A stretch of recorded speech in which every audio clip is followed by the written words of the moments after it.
To reach the playoffs, the Storm know Willis must hit his target. Like Stevie Thomas, the Storm's top all-time receiver. But he has to have the time. By controlling the line of scrimmage, the Storm afford PT the chance to connect with Lawrence Samuel, who has developed into a threat anywhere on the field. And the hookup of Willis and the incomparable George LaFrance has been good for 16 touchdowns. But the battle in the trenches is where it starts. The Storm go at it with Dave Ewart's Texas Terror next on Sunshine Network.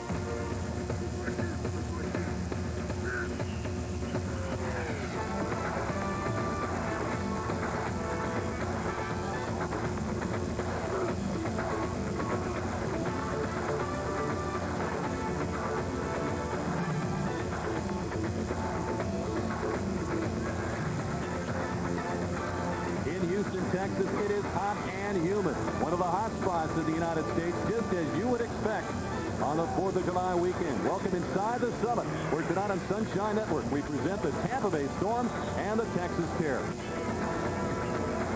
Good evening, everyone, and welcome to our coverage. Rick Peckham along with Jerry Johnson, and we expect the action inside the Summit to be just as hot as the weather outside. And Jerry, we're getting to the time of year, week 10 here of the Arena Football League season, where it's time to start looking at the standings, check out the playoff positions, and as far as the Storm and their fans are concerned, they're checking with a little more apprehension than usual. Indeed, the Storm in a battle for their playoff lives. Arizona, New Jersey, both 8-1. Orlando is 7-2. Iowa, Nashville, both 6-3. Milwaukee alone at 5-4. Tampa Bay tied with Albany and San Jose. All those teams at 4-5, tied for the last and final playoff spot. Here are the games remaining, including tonight's for the Storm, and I'd have to say the schedule's favorative. Sure does. The Storm play the next 3 at home against the 2-7 Anaheim Piranhas. Iowa is next, July 18th, with the best record at 6-3. Florida, the last home game, July 26th. They are 3-6, and the Storm will finish on the road in San Jose. Now, Jerry, in preparation for this game with the Terror, Tim Markham made more changes in the Storm lineup. He brought in a lineman, a new face in Earl Scott. He brought in a very familiar face in Andre Bowden. Sure did. Andre Bowden holds 8 Storm rushing records.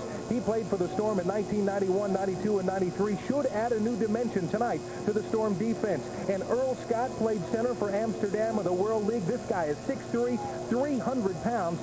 And Peter Tom Willis is his brand new best friend. PT looking for some good protection up front tonight from Earl Scott. So the Storm and the Terror continue their preparations for this battle tonight in Houston, and we'll continue with our coverage in just a moment. Tampa Bay Storm here on Sunshine Network. Welcome back with us. Rick Peckham, Jerry Johnson with you. And the Terror trying to rebound from a 1-13 inaugural season. Last year, they come in at 3-6. They've had a tremendous upheaval in their lineup. Lately, there's been an upheaval at quarterback, Jerry. They sure are. The Terror working on their 3rd quarterback of the season. Gary Porter is the guy who came in a week ago against Albany, threw for 395 yards, 4 touchdowns. That in his first career start. Safe to say that Gary Porter is all fired up tonight. And the Storm will try to make life miserable for him as we check the keys to the game, brought to you by Budget. Well, the first key, getting offensive. That means the Tampa Bay Storm has got to score some points tonight. They do that by protecting the quarterback.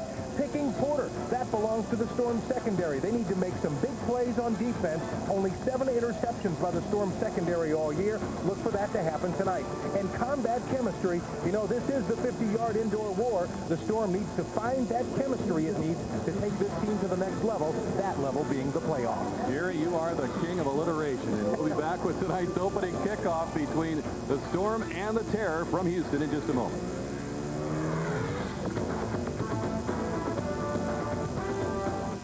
As the Storm and the Terror is set to go at it, in the middle of the field, we've got the coin toss. The Storm, as the visiting team, will make the call on here, and we'll see what develops. The referee tonight is Jack Baker. The coin toss was won by the Terror. They will defer and receive the second half kickoff. So they will kick off to the Storm to open this game.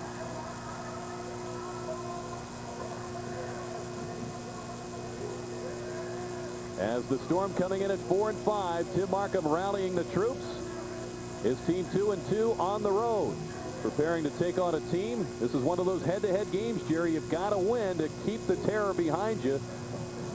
because in the final analysis, a lot of head-to-head comparisons will be made if you get some tiebreakers. Yeah, that's the way it works in the Arena Football League. Tim Markham is 87-21 in his 9th year as a head coach in this league. He knows better than anyone else how that head-to-head comparison works. And a year ago, Tampa Bay swept this Texas Terror team, beat them here and in Tampa Bay. And tonight they're looking to keep that streak alive. We're looking at the youngest coach in the Arena Football League, Dave Ewert, just 28 years of age, a former member of the Storm, played for Tampa Bay back in 1991. He's a lineman. Dave Ewert 9-11 in his second year. A year ago, he coached the St. Louis team into the playoffs. Earl Bruce was the coach to start the year, resigned, and Ewert took over and did a nice job for the Stampede. Richard DeFelice, number 6, will kick off. And he has a nasty habit of kicking footballs over the screen, Jerry. So he may or may not see a return here. Yeah, we'll talk some more about him a little bit later, but he has one fine leg here. George LaFrance, as usual, is deep to receive the kick. And it bounces off the screen. LaFrance has to take it off the turf, and he's wrapped up and dropped. It'll be a touchback as Carlos Fowler, number 77, and Darrell Lane, number 92, led the charge in there defensively. They'll bring it out to the 5-yard line where the Storm will get things underway, 1st and 10.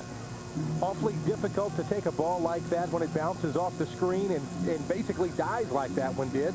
Take it off the turf. Peter Tom Willis, the starting quarterback tonight for the Storm. There, look at his numbers. 26 touchdowns on the year, but he has thrown 12 interceptions. PT going to have to pay close attention tonight. He's got Stevie Thomas flanked out wide to the top of your screen. George LaFrance is stopped at the line of scrimmage. The motion man is Grantis Bell, number 8. The pass to Grantis Bell. He's in the clear. He's got a touchdown. A 45-yard touchdown pass on the game's first play from scrimmage from P.T. Willis to Grantis Bell, and the Storm are out in front 6-0. Man, how about that? Not a flag down anywhere on the field. That means it's a good touchdown. That is the way to open a football game, folks. Tim Markham says, man, that's the way we got to get this thing going like that. Already the Storm in the first play of the game. Here it is. Peter Tom Willis from the 5-yard line drops back, unloads to Grantis Bell. A nice, pretty pass. Grantis Bell hauls it in. He's ahead of his man by a couple of steps. And Grantis Bell in for the touchdown. The extra point is no good. Well, it is good. And the Tampa Bay Storm lead the Texas Terror here in the first quarter, 7-0. The Texas Terror would like to thank the following crew. The Pepsi Stuff catalog is back, and you will believe what's inside. Touchdown pass from Willis to Grantis Bell, who, of course, has been with the Storm before, rejoining the team for last week's game in Orlando, where he caught 3 passes, and Rich Fall is set to kick off. Cotto Cotton, number 2, is the deep man, and Fall getting a good foot into this one, and Cotto, like LaFrance, has to take the ball off the turf. He loses one tackler. He's hemmed in and taken down by Michael Thornton, diving out over the goal line, and I think they're going to mark him inside the 1 as opposed to the touchback at the 5-yard line had he been tackled in the end zone. That's a great break for the Storm defense. They get to get in their faces right away up close at that 1-yard line. I'll tell you, going back to that touchdown, Grantis Bell, he's only 5'8", goes 155 pounds out of West Virginia, but he has some speed, and he turned it on out there on the field. Blew himself down there and collected the touchdown. There are the numbers on Gary Porter coming into tonight's game. Won a relief appearance. He started last week, and he throws a souvenir into the stands. Andy Chilcote well covered by Les Farley along the near side. Willie Wyatt providing some early pressure up front for Gary Porter. Let's have a look at tonight's starting lineups, brought to you by Discount Auto Parts. For the Texas Terror, Gary Porter, the quarterback, Andy Chilcote, the fullback, Cotto Cotton, the wide receiver on one side, Lloyd Hill on the other, Carlos Fowler, Jamie Bragg. The pass to Cotton, belted by Tracy Sanders, makes the grab. As they were starting from inside the 1, they're going to mark him at the 10-yard line. It's going to be very close to a first down spot here as Tim Markham is talking with Tom Bryan, the head linesman. Let's have a look at the Storm defense brought to you by Discount Auto Parts. Sylvester Bembry opening up with Willie Wyatt, Wilkie Bazille on the front line, Les Barley, Stevie Thomas, Antoine Worthman, and the defensive specialists Tracy Perkins, Tracy Sanders. And it is a first down. The gain of 10 for Gary Porter and the Terror. A good lick, though, over there on the sidelines by Tracy Sanders. We get to the motion man Holmes, and Wyatt came across, and flags go flying. Let's see who is at fault here. Well, Willie Wyatt was... 55 on the defense. 3-yard penalty. Third down. Yep, Willie Wyatt jumped off sides there. That'll be a 3-yard penalty. And it'll give the Terror a chance to begin anew. Willie Wyatt, a guy who makes very few mistakes out there. He's a guy who doesn't pile up a lot of statistics in terms of tackles and sacks, but his work at the nose guard position enables others to clean up. Here's Porter firing and connecting with Bernard Holmes, their leading receiver. Slips a tackle and crosses midfield. He reaches the Storm 23-yard line. And a first down for the Terror. Yeah, Bernard Holmes is the man on offense for this Terror team. He is second in the league with receptions coming into tonight's game, 65. Fifth in scoring with 100 points, fifth in touchdowns, and sixth in receiving yards. So Bernard Holmes is a guy that the Storm defensive backs will be coming up against all night long. Here's a pitch to Andy Chilcote. He is jacked. A nice tackle by Antoine Worthman. Les Barley making sure Chilcote goes down, and he picks up about a yard. Andy played with the Iowa Barnstormers last year, and the Storm saw him in the Arena Bowl championship game. He's a big boy, 6 feet tall, but 250 pounds. This guy can rumble himself on down the field. He picks up a yard at second down and 9 for the Terror, who trails 7-0. A stunning completion from P.T. Willis to Grannis Bell on the opening play of the game. Here's Porter firing. Lloyd Hill. He's got a touchdown. On the corner route, Hill made the grab, and the Terror come right back. That's going to happen when you get over and get some speed, and it happened right there. Antoine Worthman on the coverage, but Lloyd Hill gets himself wide open. Here's Gary Porter with some pretty good protection right there. Fires a strike. Hill has to leap in order to catch that football. And Worthman just a day late and $1 short on that one. A good touchdown by the Terror. And DeFelice is pretty phenomenal in extra points. He's missed only 4 out of 55 this season. And his kick is good here. As Jack Baker indicates, the kick through the uprights, and the Terror have tied this game up at 7 with 9:53 remaining in the first quarter. Tampa's winning team is the Sheraton Grand Hotel at Shula Steakhouse. In the heart of Tampa's West Shore Business District, the Sheraton Grand is located at Kennedy and... See a couple of scores on the board early in this ball game. The Terror score a lot of points. They give up even more. And Richard DeFelice will kick off to the Storm with George LaFrance back deep.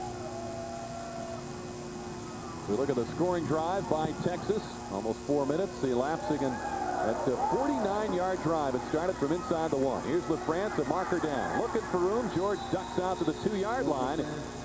Jamie Bragg got a piece of him, number 99.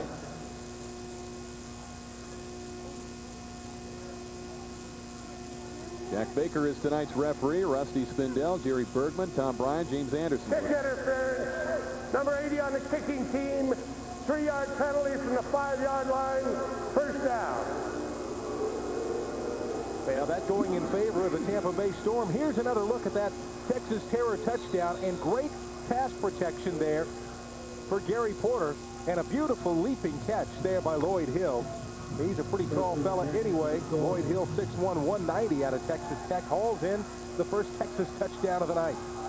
Storm start from the 8, the 3-yard penalty against Texas for penetrating the 5-yard line on the kick coverage. LaFrance accepts the pass from P.T. Willis. He's banged into the boards by Demetrius Martin, number 24, at the 22-yard line. So they pick up 14 as we look at the Storm starting lineup and offense, brought to you by Discount Auto Parts. P.T. Willis, the quarterback, Les Barley, the fullback, Grandis Bell, Stevie Thomas, the receiver, Sylvester Bembry, Willie Wyatt, Wilkie Bazile up front, and George LaFrance is the Tampa Bay Storm offensive specialist. First down for the Storm out of the 22. LaFrance circles back in motion. They've overloaded the short side with Bell and Thomas. Here's a handoff to Tony Jones. Jones fumbles, reaches back for the ball. It's picked up by Carlos Fowler. They will mark him down at the Storm 23-yard line. It looked like Jones had some running room, but one of the bugaboos that have haunted this team this season has been fumbling the ball, and they turn it over on the fumble to Fowler and the Terror here near midfield. Yeah, Tampa Bay has fumbled 18 times this season, and now they have lost 9 of them, and that was a good play right there by Chad Kofer. He ripped the ball away from Tony Jones, and the Texas Terror managed to recover that thing. It's Carlos Fowler who comes up with it, and the Texas Terror now have the ball on the 24. Porter with some time fires. He connects with Kato Cotton, and he's wrestled to the turf by Tracy Sanders at the Tampa Bay 14-yard line. And that'll be very close to the first down for Texas. Gary Porter has been very effective for this team, as we mentioned earlier, the third quarterback for Texas, and Texas giving him plenty of time up front so far, and that is one of the keys of the night. Tampa Bay's defense is going to have to rush the passer, put some more pressure on Gary Porter, and keep him from completing those little 10, 12-yard out patterns like that. He's off to a 4-for-5 start. And Porter now has Hill in motion. Here's the wide receiver screen to Cotto on second and short. He's next by Bowden. Also in there, Lawrence Samuels getting a piece of him. And it looks like he reached the sticks there for the first down, but it's close. A negligible gain by the Terror. And he didn't get it. A lot of lateral movement out there. It kind of looked like he was working hard at it, but he didn't get any forward momentum as the Storm played that line of scrimmage to perfection on that play. And they forced third down here. And Texas not very good in third down situations. No, they're not. Only 39% success rate. Third and a foot.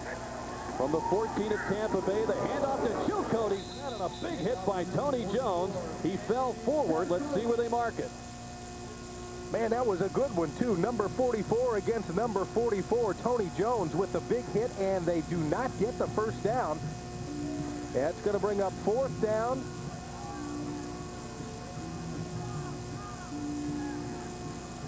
Yeah, they're talking it over. Trying to figure out what to do here. The officials are. Jim Thon, the offensive coordinator of Texas, who's on the field and makes the play calls, is asking for measurement. He can't understand why they don't measure, and now it looks like they will measure. Man, that was a great effort, though, by Tony Jones. He just blasted right up the middle, saw the run coming all the way, and just laid one on Andy Chilcote. Knocked him backwards, stopped him dead in his tracks. So they'll bring those chains out here to measure and see if the Storm defense managed to hold Texas through that down. Well, after 6 years and 4 Arena Football League championships in the Thunderdome, the world champion Storm have moved across to the Ice Palace, and they will be hosting the Anaheim Piranhas next Saturday, July 12th at 7:30 at the Ice Palace. And for tickets, you see the numbers to call. And it will be a fourth, and it looked like they lost a couple of inches on that play. Yeah, the official signaled it was a good foot to a first down here, and it appears that Texas is going to go for it. With a guy like DeFelice and his field goal record, you might think that these guys might want to put some more points on the board instead of gambling here early in the contest. But gamble they will. Porter out of Northwest Oklahoma State. He has Hill in motion.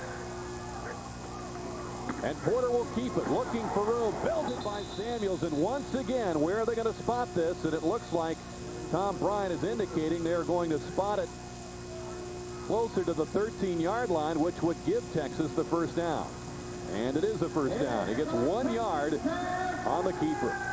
Yeah, they're going to call it forward momentum here. Gary Porter going off to his right, and you can see he takes a step right there just before he's met by Lawrence Samuels. And the officials are going to give it to him. Gary Porter rolling to his right shows lots of courage by the quarterback. Notice down there on the field before the game, a very strong young man, very muscular, likes to get in there and battle with these guys. Of course, trying to impress his coaches, making his second start for the Terror. So the Terror continue on by the skin of their teeth. Here's Porter looking toward the end zone, and Perkins had his man, Bernard Holmes, totally sealed off, and the ball sails incomplete. It'll be 2nd and 10 from the Storm 14-yard line. Perkins just about turned that play into his own. He appeared to have gotten himself into position as a receiver there, blocking his man out. Gary Porter trying to drive this team in for a second touchdown here in the first quarter. Tied at 7.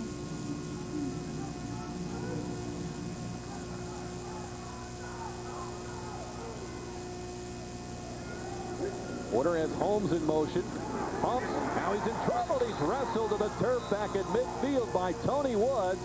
A strong play by the 280-pounder out of Oklahoma. Tony Woods, the veteran lineman.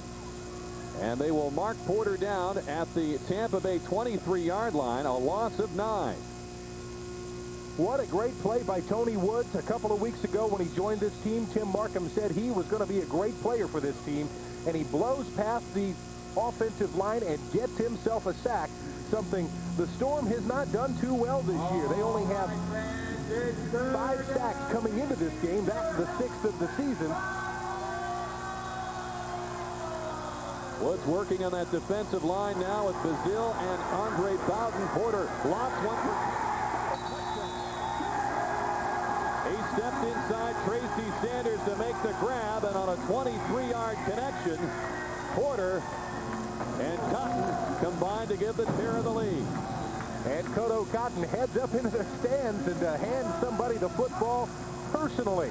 Gives them a gift. Kodo Cotton, one of the best return men in the league this year, and right now he celebrates a touchdown here for Texas.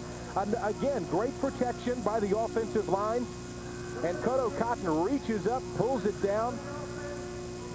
Nothing Tracy Sanders could do about that one.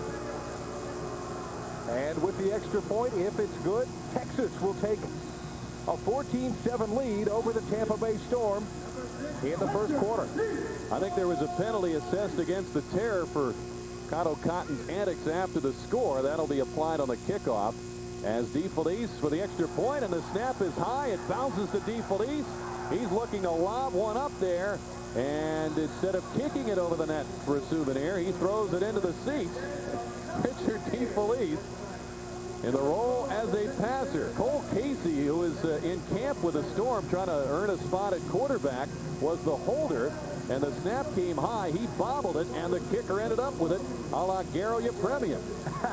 Well, I'll tell you this, as a passer, DeFelice is a pretty darn good kicker, because this is not a good thing. You see the snap gets bobbled right into the hands of DeFelice. He says, well, let me see if I can turn this into something.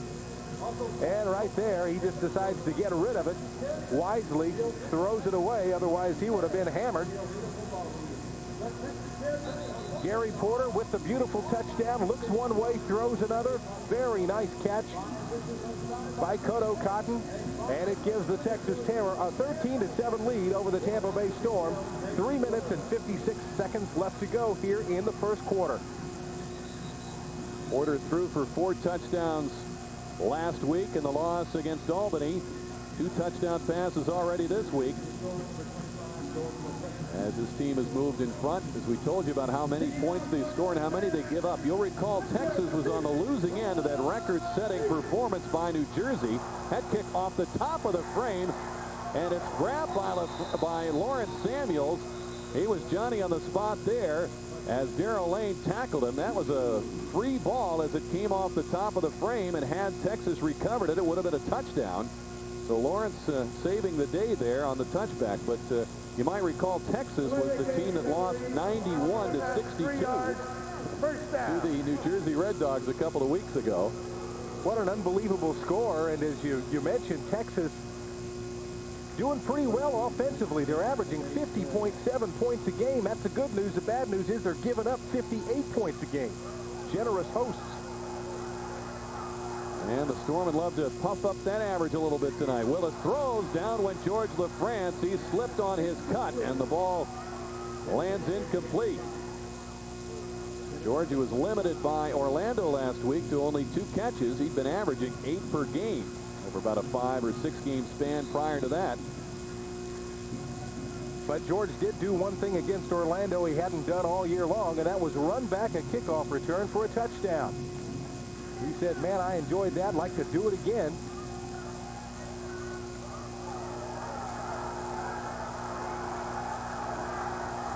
LaFrance stops short at the line of scrimmage, and that draws some motion from the Terror. Let's see how the officials see this on 2nd and 10 from the 5.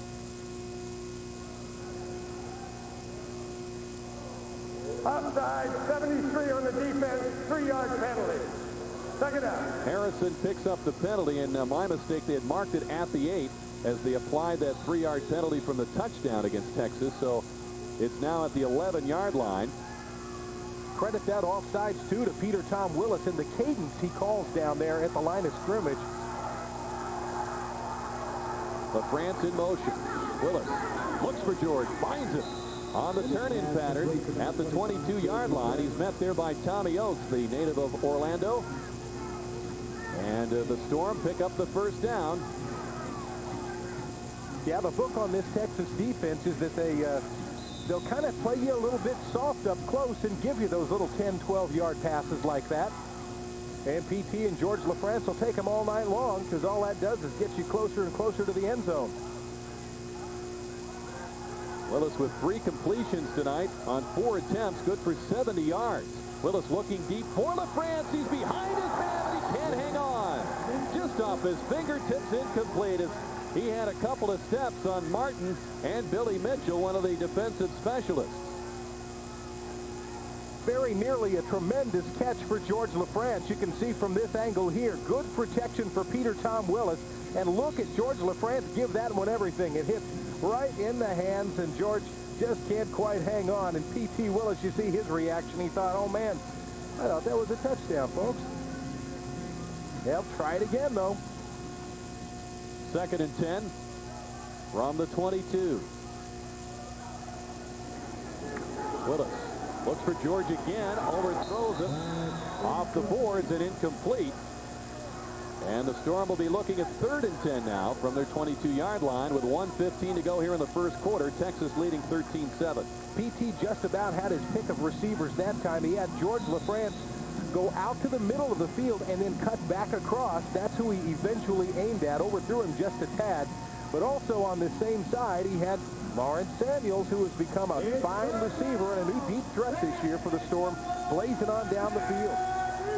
Larry Kennedy, number 5, is on the field as well. One of the receivers at the disposal of P.T. Willis.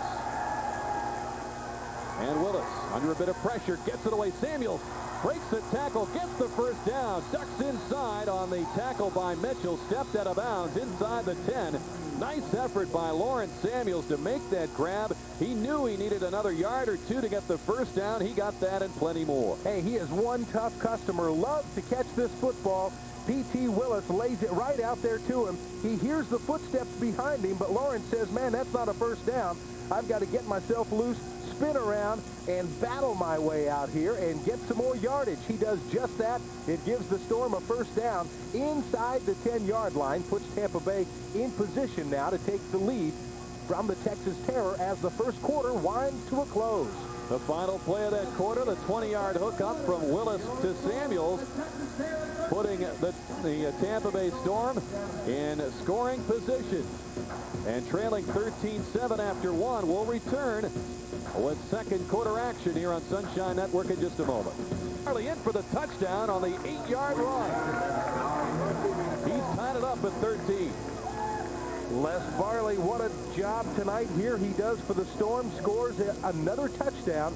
Les Barley doing very, very well this season. Earlier this year, he became the league's all-time leader in rushing touchdowns and in rushing yards. Tonight, he scores the second touchdown for the Storm. You know, Tim Markham, as we mentioned earlier, said he thought that the Storm might be able to run on this Texas team.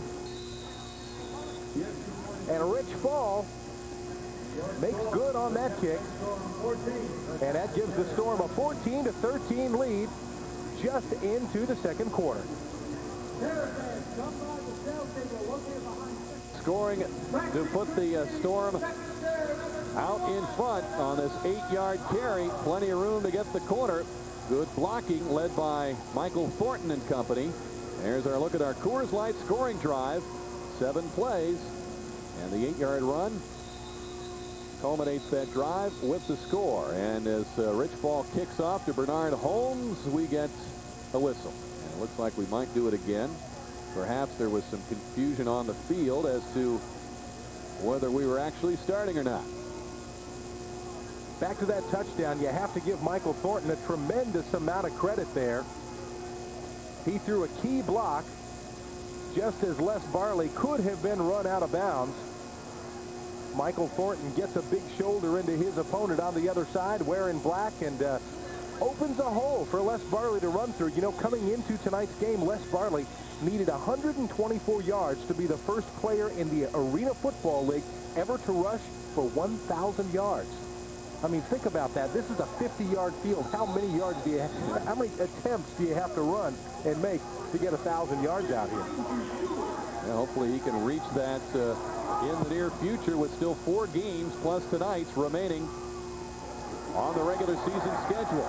Here's Bernard Holmes with room to bring it out. Penalty markers down, though. Rich Fall forces him out of bounds near midfield.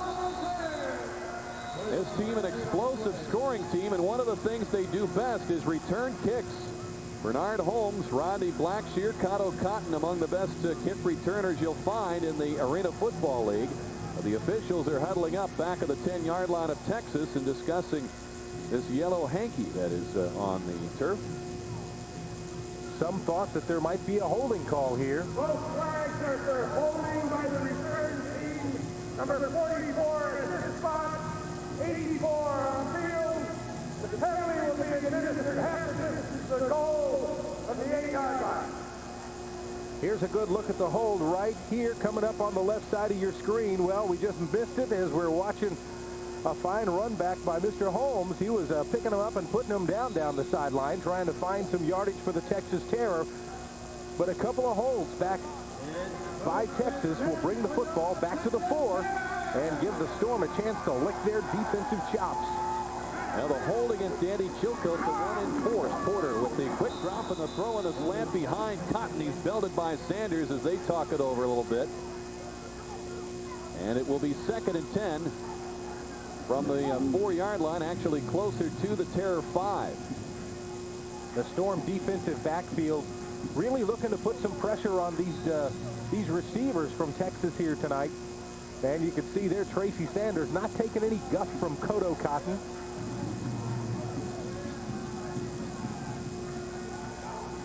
Circling back in motion is Edwin Howard. Porter looking for a pick off. Perkins has it at the 10, and he gallops in for the touchdown. He read the eyes of Gary Porter all the way, and he had his sights on that ball before Howard ever turned around. And the Storm now move in front 20-13. That's what we talked about earlier in the evening. The Storm coming into this football game with only 7 interceptions, and the defensive secondary a little upset at themselves about that. So right there, Perkins just steps in front of the ball, makes the great play. He knows he's got a touchdown right after he caught the ball. He slowed down and just kind of marched his way on in there, said, look at what I got. Well, they've lined up for the extra point. Rich Fall is ready. His tee is down to the 10, but P.T. Willis had to be summoned from the bench as the holder. Here's the kick by Fall, and it is good. And so the Storm rack up 21 points in a little over a quarter. They've scored twice here in the second quarter to lead by 8. As it's referred to here by the Terror, the Summit in Houston, Texas, 21-13, the Storm in front, 12:27 to go in an exciting first half. Rich Fall has been a busy man, and he is set to kick off once again. Bernard Holmes will take this kick if he can. And he waits for it to come off the soft net. And down he goes to the 4-yard line. He was hemmed in by first Perkins and then Antoine Worthman, number 23. And so once again, the Terror will start very deep in their own territory. This doesn't look too good here. Willie Wyatt limping off, holding his right hamstring. And not very happy about it either. Jerking the straps off his helmet. Willie Wyatt headed for the bench right now. And he is indeed a key player for the Storm up front. A tremendous work ethic. We'll see how the Storm can do without Willie Wyatt. Well, Gary Porter from the 7 on the blitz. Barley perhaps getting an early start. Here's the throw by Porter, and it's dropped by Rodney Blackshear, number 3. Tracy Sanders all over him. And flags down, and let's see if they picked up something on the blitz by Les Barley.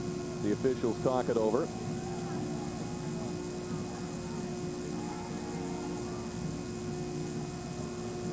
Encroachment, second neutral zone by the linebacker, 3-yard penalty, repeat first down. That's exactly what happened. As a linebacker, there has to be daylight from the snap of the ball between the defensive line and the linebackers, and here he comes shooting into the gap, so he is called for the encroachment penalty there. Kind of put some scare into old Porter there. Got him going, got his eyes looking to the right and running around back there. The Storm, 2 penalties for 6 yards so far tonight. Don't need many more of those. Oh, Howard was set to run upfield before he caught the ball as he dropped that one.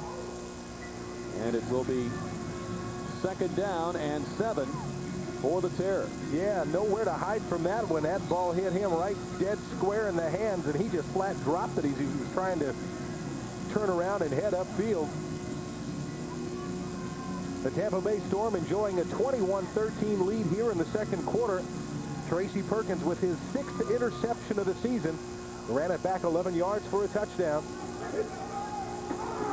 Porter with a Bembry with the pressure. Here's the throw. Blackshear makes the grab. Wrestled down by Sanders, but he's at the Tampa Bay 15-yard line. A gain of 24 yards. Man, it doesn't get too much closer than that. Sylvester Bembry well into the backfield. Watch him grab Porter just as he throws the football, wrestles him to the ground, but a beautifully thrown pass, and it's complete as his receiver comes to a sliding halt. Rodney Blackshear, there are his numbers. 15 catches, 127 yards, and a pair of touchdowns, and that'll boost his reception average length. He's one of only 4 players back this year from last year's inaugural season. He takes the wide receiver screen, and he's tackled by Thornton inside the 10-yard line. Rodney Blackshear, who was the Terror's leading receiver last year, deferring to Holmes, as we have pointed out early on tonight, as he's become the new #1 man. Blackshear with the nice catch out in the middle of the field, and Thornton has to make the grab from behind. Just gets hold of an ankle and drags him down. The initial stop with his shoulder. The Texas Terror have the 2nd highest scoring offense in the Arena Football League. They're scoring 50.7 points a game, and they're driving again. Porter fires over the middle, and it is caught. Blackshear down, and they're going to mark him down at about the 1-yard line on the quick look-in pattern. The Storm mark it at the 1, despite what the PA announcer just told the crowd that it was a touchdown. The Storm defense really trying to put some pressure on them up front, but this is an awfully quick game, and people can get open very, very quickly.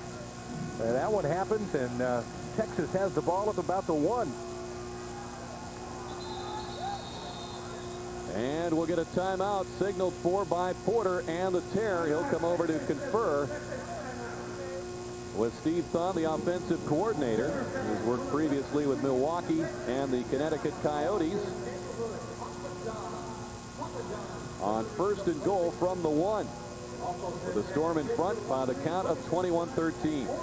Well, the Storm cheerleaders will be conducting a cheerleading clinic for all youngsters under 16. That leaves us out of Jerry. Saturday, July 19th at the Ice Palace. The $10 entry fee includes 2 general admission tickets to the game that night against the Iowa Barnstormers, complimentary lunch, and the chance to perform with the Storm cheerleaders during pregame. For more information, call the Storm office at 813-276-7300. And to think I spent all day yesterday dusting off my pom-poms. You brought him along on the trip? Brought him on the trip. Son of a gun. Well, this is just the start of action in the Arena Football League here in the holiday weekend. One other game that's underway, Milwaukee at Iowa. A good matchup there. And 2 other games on the schedule tonight, including the Florida Bobcats. And then tomorrow, of course, the big matchup between the Predators and the New Jersey Red Dogs. We'll have it for you here on Sunshine Network at 6:30. First and goal from the 1. Terror down by 8. 9:02 to go in the first half.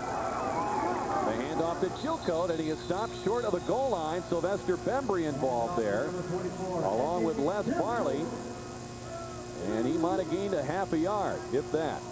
Have to be impressed with the Storm defense on the run here. That's a couple of times that they have managed to stop them for no gain when they're trying to run. And Chilcote's a big boy. Weighs a lot, 250 pounds. Takes a lot to stop that guy. There are his numbers: 23 carries, 33 yards, 3 touchdowns. Not a tremendous average, but they use him in those real short yardage down situations, just like this one. And Porter will keep it here. He's caught by Stevie Thomas behind the line. Following up was Barley, and a loss of about a yard or so for the Terror, and it's going to bring up 3rd down once again. The Tampa Bay Storm very stiff against the run. It's one of the neat things about this game. It gives the guy a chance to play both offense and defense. Les Barley runs in for a touchdown. Now he comes out here and helps Stevie Thomas make a big play on Gary Porter. They stop this guy at the 1. Keeps him out of the end zone. And Texas in a bad spot here at 3rd down. I've got the Terror for 5 rushes for 1 yard so far tonight. Chilcote gets the ball, ducks in, and he scores. He dove across the goal line. It took him 3 cracks to get in. Well, you keep trying hard enough, you're bound to get in one time or another, and that time the Storm had the front line covered up pretty well, but Chilcote manages to take himself on around the right side. Got a good block up front, a good push by his offensive line. Kofer standing his man up, opens up a hole, and Chilcote bangs it on in and pulls Texas within a pair. It's 21-19 Tampa Bay, and they're going to go for 2. They're going to try to tie it up here. They like to look for Holmes on the 2-point conversion attempt, so Howard is the motion man. Here's the pass to Holmes. He was open, turned around too late, and could not take the pass. Porter was rushed a bit by Barley. The conversion attempt is no good, and the lead is 2 for the Storm. So the Terror got the play. They got the look they wanted. They could not convert, though, and Tampa Bay remains in front.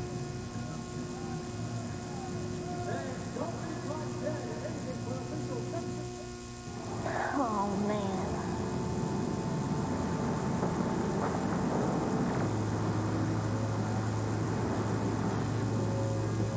You're watching the Florida Marlins. We've got a dandy here on our hands. The Marlins running 3-5. He struck him out.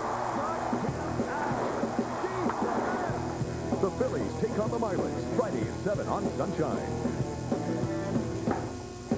Cool.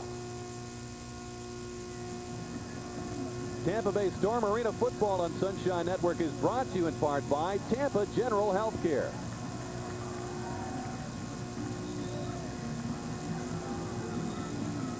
Now the Storm set to receive the kickoff from Richard DeFelice, and Earl Scott wearing number 52. I believe this is the first time he's taken the field for the Storm, joining the team just this week. And DeFelice, who proposed to his fiancée on TV last year, Jerry, and tough spot for his fiancée. She accepted, and And LaFrance accepts the kick off the screen. Heads up the middle. He is met there by Mitchell Benson, 93, and Darrell Lane, 92. George bringing the ball out to the 8-yard line. Yeah, you know, George leads the league in all-purpose yards, 1,639 coming into tonight's game. Again, a week ago, had a kickoff return against Orlando, 56 yards worth for a touchdown.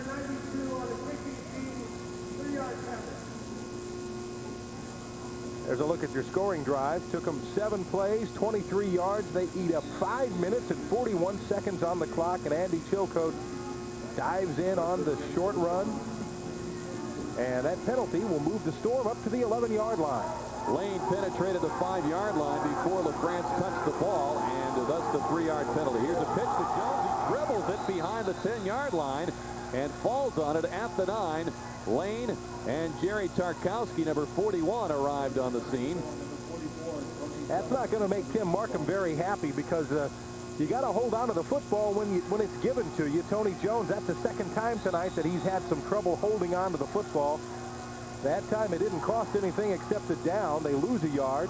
Brings up second and about 11 from just inside the 9. Storm have, of course, Bowden dressed as a fullback. Cedric McKinnon is inactive for this game. Here's a passage by Grant Isbell, whizzing past his ear at the 18-yard line. And that will make it 3rd and 11 for Tampa Bay from the 10. PT threw that one right on the mark. Grant Isbell had his hands up in the air, kind of like one of those tires a quarterback throws his balls through, you know, when he's out practicing. And Grant Isbell just couldn't quite drag it in there, and it'll be 3rd down for the Storm. As you see, 5:15 remaining before halftime. We hope to hook up with the owner of the Tampa Bay Storm, Woody Kern, at halftime, so join us for that. Here is PT throwing to LaFrance. It's off his fingertips, incomplete, bringing up 4th down.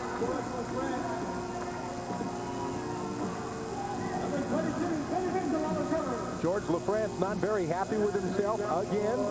Normally George catches a ball like that. You see him going across the middle there. And a pretty well thrown ball that would have been a spectacular catch. George got one hand on it, couldn't hold on. And it brings up 4th and 11. And Rich Fall will have a long kick in front of him. 57-yard attempt here. Rich 3 of 11 on the season, 0 for 4 from beyond 50 yards. And he's going to pooch this one down to the corner. Cotton takes it near the goal line. Has room to head up the middle and gain ahead of steam, but he's tackled by Scott. Wilkie Bazille making the initial contact as Cotton brings it out to the 22 of Texas. Earl Scott's first contact tonight, making his arena football debut. The first arena football game he ever saw was Monday at practice, and he looked at the films. A nice return by Kodo Cotton. He has 10 kickoff returns, 247 yards worth coming into this contest. One very dangerous kickoff return man. And Jerry, we can get into this after this play about Rich Fall's condition as Porter firing, and he just miscommunicated with Cotton, who was on the fly pattern. Porter was looking for the out, but as you talked to head coach Tim Markham just before the game about Rich Fall, what did he tell you? Well, I went downstairs. I asked him, as I normally do, how's everybody feeling? He said, well, everybody but Rich Fall's okay. He said Rich Fall has pulled his hamstring on his plant foot and did that during warm-ups in pregame. And he said he was pretty concerned about whether he was going to be able to plant that left foot and be able to kick, because that really stretches that left hamstring an awful lot. And there we may have seen what happened, that Rich Fall can't really kick it that far tonight. And that's why he would have pooched it in that situation on the 57-yard field goal attempt. Tracy Perkins nearly came up with his second pick as he stepped in front of Lloyd Hill and nearly grabbed it. Of course, he has scored on an 11-yard interception return tonight to help the Storm to a 21-19 lead. Yeah, that could have gone either way. Tracy Sanders was out there too, but Tracy Perkins up in the air, bounced off his shoulder pad and lands incomplete. But it brings up 3rd down for the Texas Terror, 3rd and 10. And we'll see if the Storm defense can put the stop on them. They're unable to this point to take advantage of excellent field position on the kickoff for the field goal return by Cotton. Barley came across the line and made contact with the Terror offensive line, and that brings about a little confab among four of the officials as to who moved first.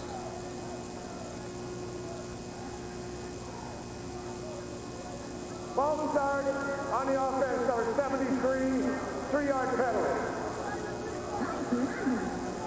Michael Harrison whistled for the penalty, so that'll back it up to the 19-yard line and create a 3rd and 13 situation for the Texas Terror with 2.5 minutes before halftime.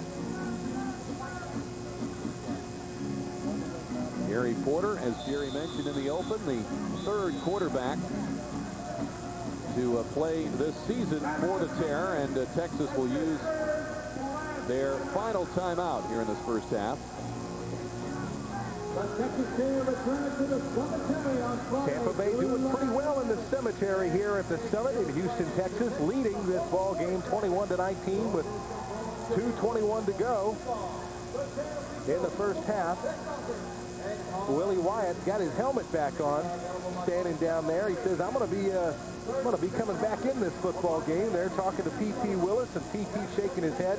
Peter Tom Willis asked him how those ribs were, and he said, honestly, they're just about the same. Cracked ribs take a long time to heal, awfully painful. I said, how you doing with that? He said, you know, I believe I'm just getting used to it. Wow. And that's something you really want to get used to if you don't have to. He said earlier this week they're fractured, not splintered or broken, so there really isn't a danger of a punctured lung that you might think from broken ribs initially. This reminder that you can tune in tomorrow, the Sunshine Network, for more great arena football action as the Orlando Predators take on the New Jersey Red Dogs. Game time is set for 6:30, and you can see the action live right here on Sunshine Network. Coming up here at halftime, we're going to have a conversation, I do believe, with Tampa Bay Storm owner Woody Kern here in his home state of Texas. We'll talk about the first half highlights and, of course, bring you the statistics.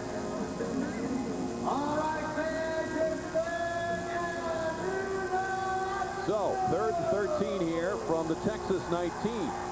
And here comes Barley across to lay a hand on the shoulder of Michael Harrison once again.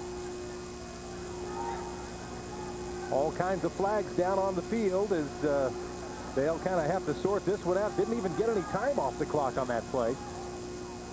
Ball start, 73 on the offense. Barley must be a master at detecting that, because Jerry, you'll recall in the last get-together we had at the Ice Palace with the New York City Hawks, they took 9 illegal procedure penalties, and he came across to make contact on most of them to bring about the flags. Something the Storm does very well, cause the other team to make plenty of mistakes, and Tampa Bay always able to capitalize on those in one way or another. And now Barley again. Texas has been hit with 7 penalties for 22 yards. Most of them procedure calls. This one's going to be on him again. 46 on the defense, 3-yard penalty. All the indications were that was going to be on Texas, but this time Les Barley, comes on across the line. Michael Harrison rocking back just a little bit, and Barley feeling that that constituted enough motion to come across, and that was not detected by the officials. So it's 3rd and 13. Here's Porter hurling it downfield, and it's grabbed by Tracy Sanders. He falls out of bounds at the 5-yard line. Sanders with the interception.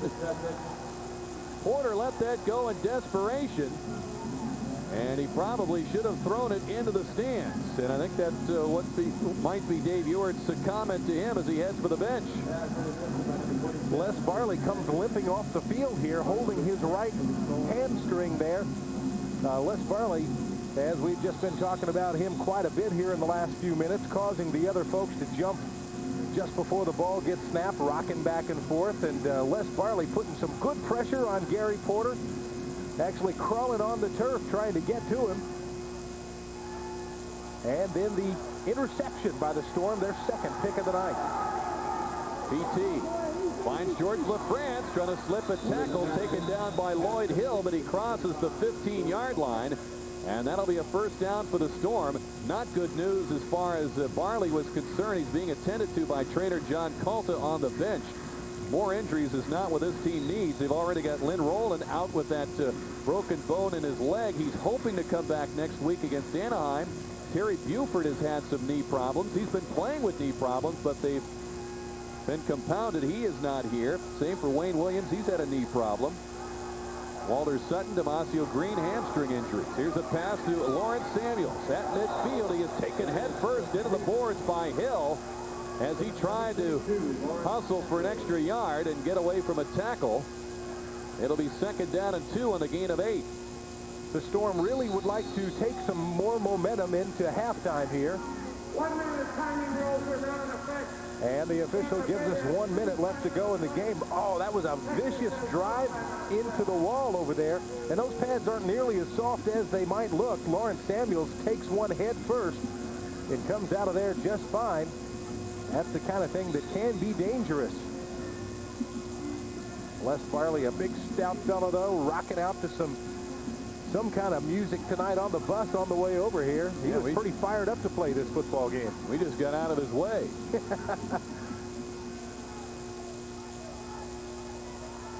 Second and 2. Willis with time. Lofts it up there for Samuels. He overthrows him. And it will be third and 2 with 55 and 1/10 second to go in the half. And the Storm leading by 2 points.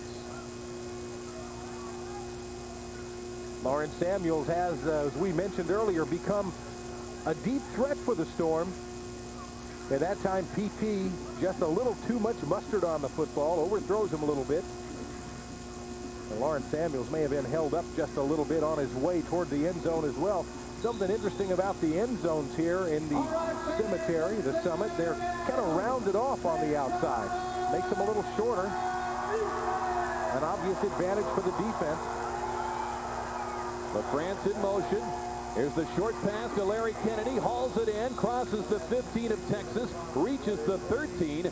Plenty of yards for the first down as he picks up 13 yards on the play. Larry's third catch of the season. Larry Kennedy, a real tough guy out there. Likes to play defense, but his strong suit is hauling in the football. Look at that. Nice catch. Drives himself up toward the end zone. Larry Kennedy made a beautiful catch in the first game that he played, I believe, up in Albany. Caused the fumble, turned right around, and made a great catch. Makes another one here tonight. Clock running, 30 seconds now. Willis throws, and Kennedy cannot haul that one in. Billy Mitchell right there in the coverage, and the clock will stop with the incomplete pass inside the final minute of the first half. 27.7 seconds to go. And PT checking that situation out as he talks with Coach Markham. Ball of the 14. And the Storm trying to add to their lead here in the closing moments of the half. I've got PT 7 for 14, 123 yards unofficially here in this first half. He rolls out. Has plenty of time. Picks out the receiver. It's George LaFrance. He gets to the 7. Taken down. Not out of bounds, though. The clock runs, and now the Storm will use a timeout with 19.7 remaining. A real nice catch there by George LaFrance, but a tremendous block by Tony Jones gave Peter Tom Willis about 3 extra seconds. You see the block there. Tony Jones on the left side drives his man down. Sylvester Bembry pushes his man out of the way, opens up the field so PT gets a real good look at George LaFrance zipping across the field down there, and LaFrance makes the grab, and with 19.7 seconds left here in the first half of play, the Storm will have a first down at about the 7-yard line or so.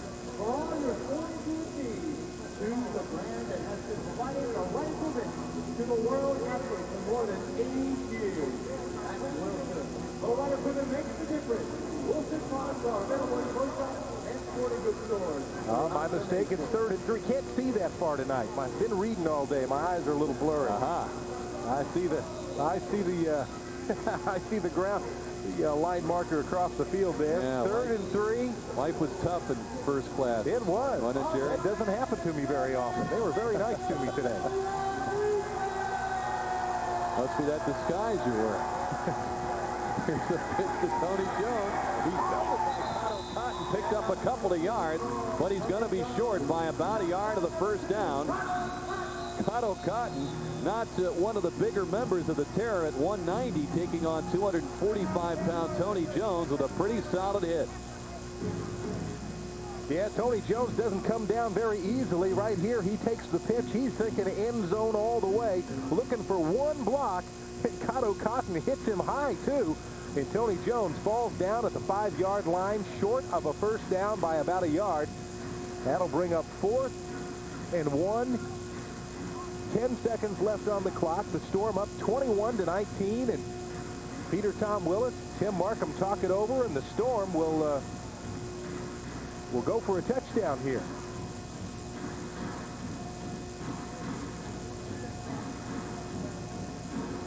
PT makes his call in the huddle. You see the time remaining.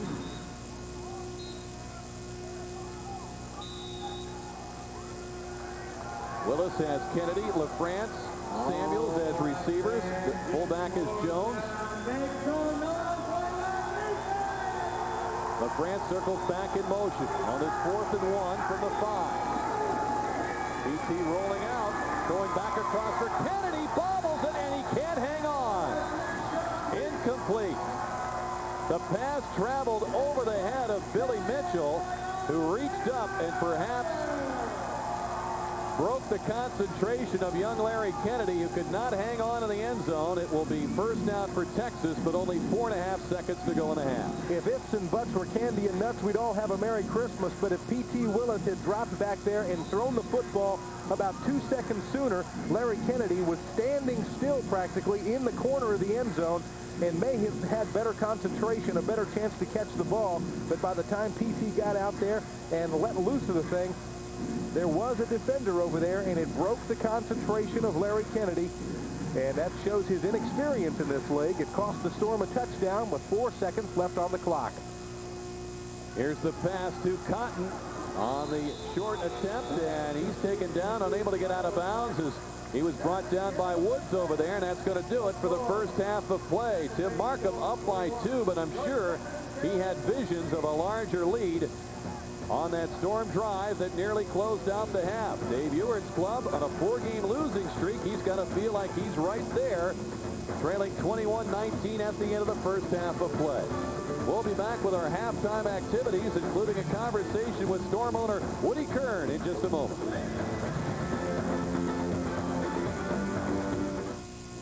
In case you haven't noticed, the Tampa Tribune has a brand new look with larger, easier to read type, more color and great photography, and quick summaries at the beginning of every article, all making it really easy to keep informed and entertained on a daily basis. And now when you subscribe for a year, you get the Gusto card, which saves you 25% at more than 100 Bay Area restaurants. It's an offer that helps you make the most of your money on the paper that helps you make the most of your time. And we know how busy you are. The Tampa Tribune. Get something out of it every day. Tampa General Healthcare, the hospital you own. And your TGH covers everything from birthing to general medical care, plus services like Level 1 trauma, the Cardiac Institute, the Family Suites, and the Children's Medical Center. And TGH has 145 of the top 183 doctors in Southeast. So when you need us, we're with you. Provided. I'm Tampa Bay Storm head coach Tim Markham. And I'm Storm quarterback Peter Tom Willis. Please join both of us for the first ever Tampa Bay Storm Charity Golf Classic, Monday, July 28th at 9 a.m. The tournament will be held at beautiful Bloomingdale Golfers Club with part of the proceeds benefiting the Tampa Marine Institute and the American Red Cross Tampa. Individual group packages and home sponsorships are available for this worthy cause. And if you happen to be in my foursome, I will personally guarantee a win over Coach's team. No. Oh, yes. I'm Forrest, and this is Bubba, and we're salesmen here at First Choice Motors. Hi, Forrest. Hi, Bubba. Tell the people what kind of cars we have. We got Mitsubishi cars, we got Ford cars, Honda cars, pickup truck cars, Mama always said buying a car is like a box of chocolate, and you don't know what you're going to get. The here's first choice road. If you don't buy here, you're just real stupid. Stupid is what stupid does.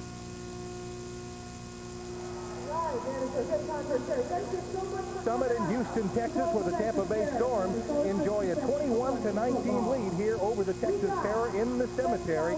The Storm with a good first half, and they end this thing 21-19 here at halftime. I'm Jerry Johnson along with Rick Peckham, and joining us here at halftime is the owner of the Tampa Bay Storm, Woody Kern. Woody, what do you think of the first half here in your home state so far? Well, I think it's just a little bit too close. I think we played a little too close that first half. There's a couple plays we could have made, separated this thing a little bit. What do you think of this football team? They've struggled just a little bit, and that's the first time in the history of this franchise that they have ever come into a season and sort of had a hard time. You're used to having a winning team all the time. Well, I think it's evident right now we are struggling a little bit, but we're 4-5. We hope to come out of here 5-5. We have made some changes. We're going to get 22 guys who want to play football down there, and we're not out of this thing yet. Absolutely not. If anybody can turn this team around and get them on the right track, it's definitely got to be Tim Markham. I mean, you picked a good one when you got this guy. Timmy's had a rough year, okay? And all of us have had a rough year. You're right. We're not used to doing this. Our goal is to get into the playoffs, win 3 games, and we can be back where we were last year. A lot of the fans back home know that you are a sports nut, if you will. You've owned some baseball teams. You own the Tampa Bay Storm. What got you interested in being the owner of sports franchises? Long time ago, I played a little high school baseball and football, a little college football. And when I just looked at the opportunities that were out there, they seemed like fun things to do. So I've got a minor league baseball team. And I especially enjoy the Storm. I've had a ball in arena football and continue to have it for a number of years.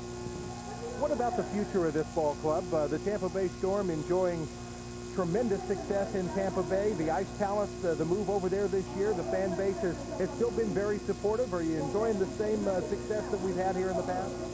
Yeah, I mean, we've enjoyed our move over to the Ice Palace. We love the Dome. Ice Palace is good.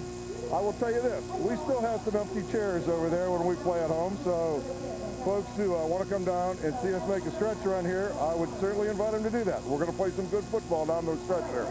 All right, Woody Kern, owner of the Tampa Bay Storm, joining us here at halftime in Houston, Texas at the Summit, where the Tampa Bay Storm, Woody Kern's Tampa Bay Storm, has the lead over the Texas Terror in a good one, 21-19, and we'll be back with highlights and statistics right after this.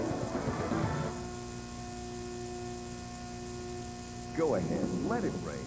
You've used Duxback, clear multi-surface waterproofer. Left untreated, rain and moisture can strip wood of its natural beauty.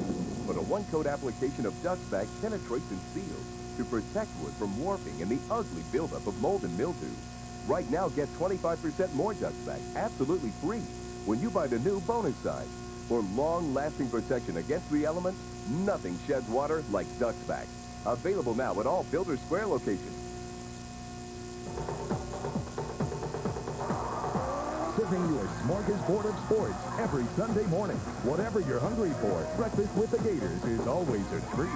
Wake up to college football, Sunday at 9 on Sunshine.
We go into Phillies think the Marlins are the chicken of the sea.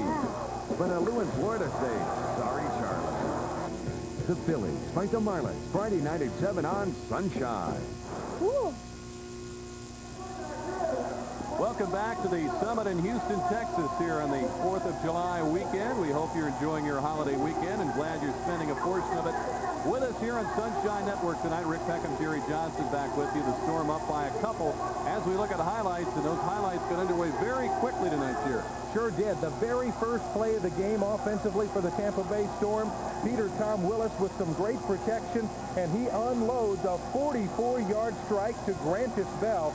There's the protection, and here's the beautiful grab by Grantis Bell, and he rumbles on into the end zone, and it gives the Storm a 7-0 first quarter lead on the first play of the game. Well, the Terror came back to score twice, and then on the first play of the second, the Storm went to work. Yes, first play of the second quarter, it's Les Varley. Gets a key block right there and rumbles on in for a touchdown, gives the Storm a 14-13 lead early in the second quarter. And on the following possession by Texas, the defense stepped it up for Tampa Bay. Tampa Bay's defense picks off one right here. It's Tracy Perkins in 11 yards for the touchdown. 21-13 Tampa Bay in the second quarter on the interception return. Porter's done a good job in an emergency situation, but Jerry, his inexperience showed on this play. Sure enough, Tracy Sanders this time going deep has to come back and make the interception as Porter can't throw it far enough, and that stops the Terror drive and gives the Storm the football, and Tampa Bay right now at halftime leads 21-19 here at the Cemetery in Houston. Well, our first half highlights are brought to you by First of America. And we'll be back with more from the Summit in Houston. Our score 21-19, the Storm over the Terror.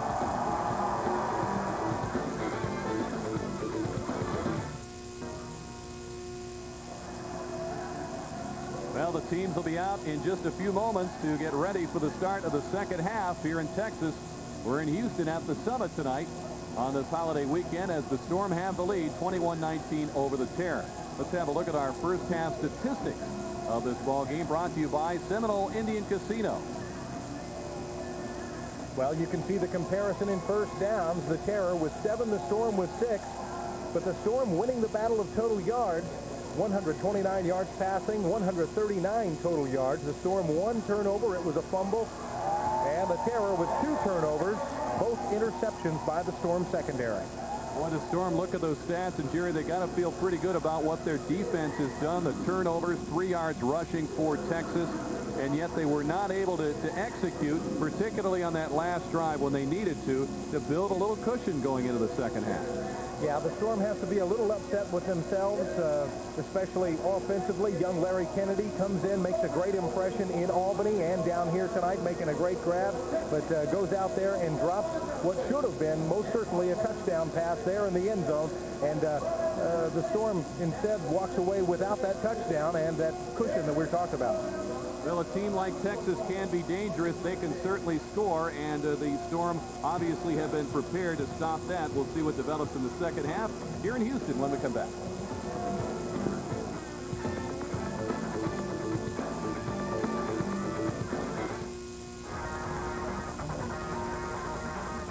The Tiger Shark feeding frenzy is going on now.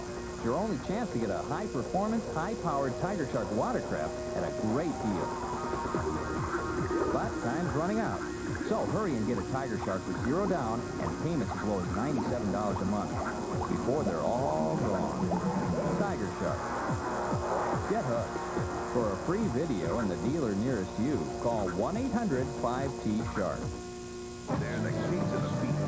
Pro volleyball heads north with the Miller Lite AVP Championships of New England. For all the slamming, jamming, rocking, rolling, you've got it right here.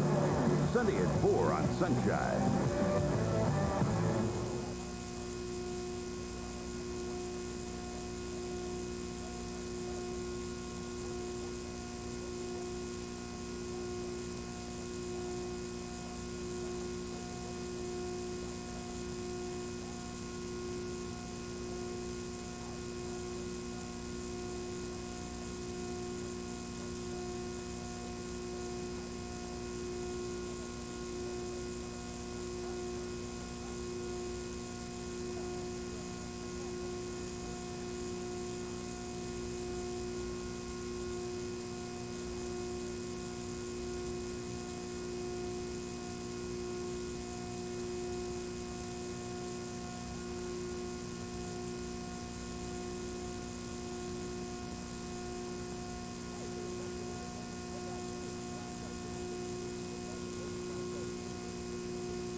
smorgasbord of sports every Sunday morning. Whatever you're hungry for, breakfast with the Gators is always a treat. Wake up to college football, Sunday at 9 on Sunshine. Welcome back. We've got Coach Tim Markham of the Storm down on the field joining us. Coach, thanks for coming on, and give us your impressions of this first half. Well, except for the turnovers and the missed ball at the end, I mean, we should have total control of this game. As it is, we're in for a dogfight here. So, the thing that we have to do is, first of all, cover this kickoff here, play a good series of defense, and score every time we have the ball. We're capable of doing that. We just make plays offensively and defensively. We're getting good pressure with the guy on the guy, and he's throwing us a couple of balls, so we just got to keep up that pressure. Coach, real quickly, the condition of Willie Wyatt and Les Barley, how are they doing? Willie Wyatt is going to be out except for the long snaps. He's done. He's got a hamstring pull. Les Barley also has a hamstring pull, but he should be able to play. All right, Coach, thank you for joining us. Good luck in the second half. Tim Markham gives us some not very good news there. Willie Wyatt pulled a hamstring in the first half. Will be in on long snaps, as Coach just told us, and Les Barley also having some hamstring trouble. Seems to be a contagious thing here at the Summit in Houston. Before the game even started, Rich Fall pulled a hamstring in his left leg. That's the leg that he plants with, and has been unable to kick it very far so far tonight. Well, Sylvester Bembry and the Storm have their supporters on hand. We saw a couple of gentlemen. Actually, we bumped into them checking into the hotel yesterday, and great to have them with us. Also, Joe Lohr, a longtime Storm fan, is sitting over on our side of the field. He's come down from the Surge Booster Club. And the team got a nice send-off at the airport yesterday, and we expect a nice welcoming party when they return tomorrow. Great support in the Bay Area, a topic I'm sure you've covered with Woody at the half. That support is there for the Storm, and with good reason. Here's Rich Fall to kick off. Cotton bobbles it. He's got it. And a little room. He's hemmed in and tackled by Bowden. Let's see if they're going to rule this a safety, or they will mark his forward progress at about the 1-yard line. Andre Bowden making his presence felt and is returned to the Storm lineup. Sure enough, Andre Bowden has been playing in the World League of American Football for the Frankfurt Galaxy. Had 28 tackles and a sack while playing with them. You can see he gets Cotton and does not let go, drags him all the way back to the end zone and claps him down in there, but they'll bring it out to the 1-yard line and give Texas a start here in the third. Porter's first half numbers, 2 TDs, but 2 interceptions, and he's carried a bit there. He's able to connect with Bernard Holmes at the 9-yard line. The coverage provided by Tracy Perkins as they pick up about 8. It'll be 2nd and 2. Perk was almost there again, almost had himself another interception as he flattens his man over there, and just about there. Look at Bowden with the pressure right there. Comes down on Gary Porter, forces him to roll back to his right and throw the football completely the other side of the field, not where he wanted to go, and certainly a lot shorter than he had in mind. Brings up 2nd down for Texas. Bowden, Farley on that line with Bembry. Here's a completion to Hill for the first down. He's wrestled down to the turf by Worthman and hit plenty of his friends, including Tracy Sanders. And even a hustling Andre Bowden got into the act. Joining the play from the line of scrimmage, they bring it out to the 18-yard line with the pickup of 9. And you know the Storm defense is thinking turnover here, because as he catches the football, watch Stevie Thomas, number 20, come in, and Stevie's job is just to reach in there and try to grab the football away from him. Unsuccessful in doing it, but you know that's what the Storm is thinking about doing, trying to take the football away from these guys. Here comes Stevie. Look at him, hitting his arm, reaching for it, can't get it. Porter under pressure, throws, and it's dropped. As Lloyd Hill was open coming across the middle, covered by Worthman. He couldn't hang on, and Porter, lucky to escape with his life, nearly hit the lottery with that play had it been a completion, as Tony Jones helped to lead the charge in the blitz here with Farley coming in. The Storm defense has provided some awfully good pressure up front tonight, and so far the secondary has chimed in with some very tight coverage out in the flats area. Something I'm sure Tim Markham had a nice long talk with them about in the locker room, as they've got a couple of their key players playing hurt right now. Les Barley out there. There's a tight coverage from the line of scrimmage. The completion to Cotton. He's taken down by Perkins. A flag thrown as Cotton crosses midfield to the Tampa Bay 24. He'll be a couple of yards short of the first down, pending the outcome of this penalty call. Going on the defense. 3-yard penalty. First down. Grasping the face mask, the call. And that will give the first down to the Terror. They'll mark it down to the Tampa Bay 21. We'll see here if it was an inadvertent face mask. Well, he looked like he was trying to wrap his arms around this guy and got as far as his face mask. Now, and Porter sees it right away. He says, hey, face mask there. Give me a penalty. And they get it.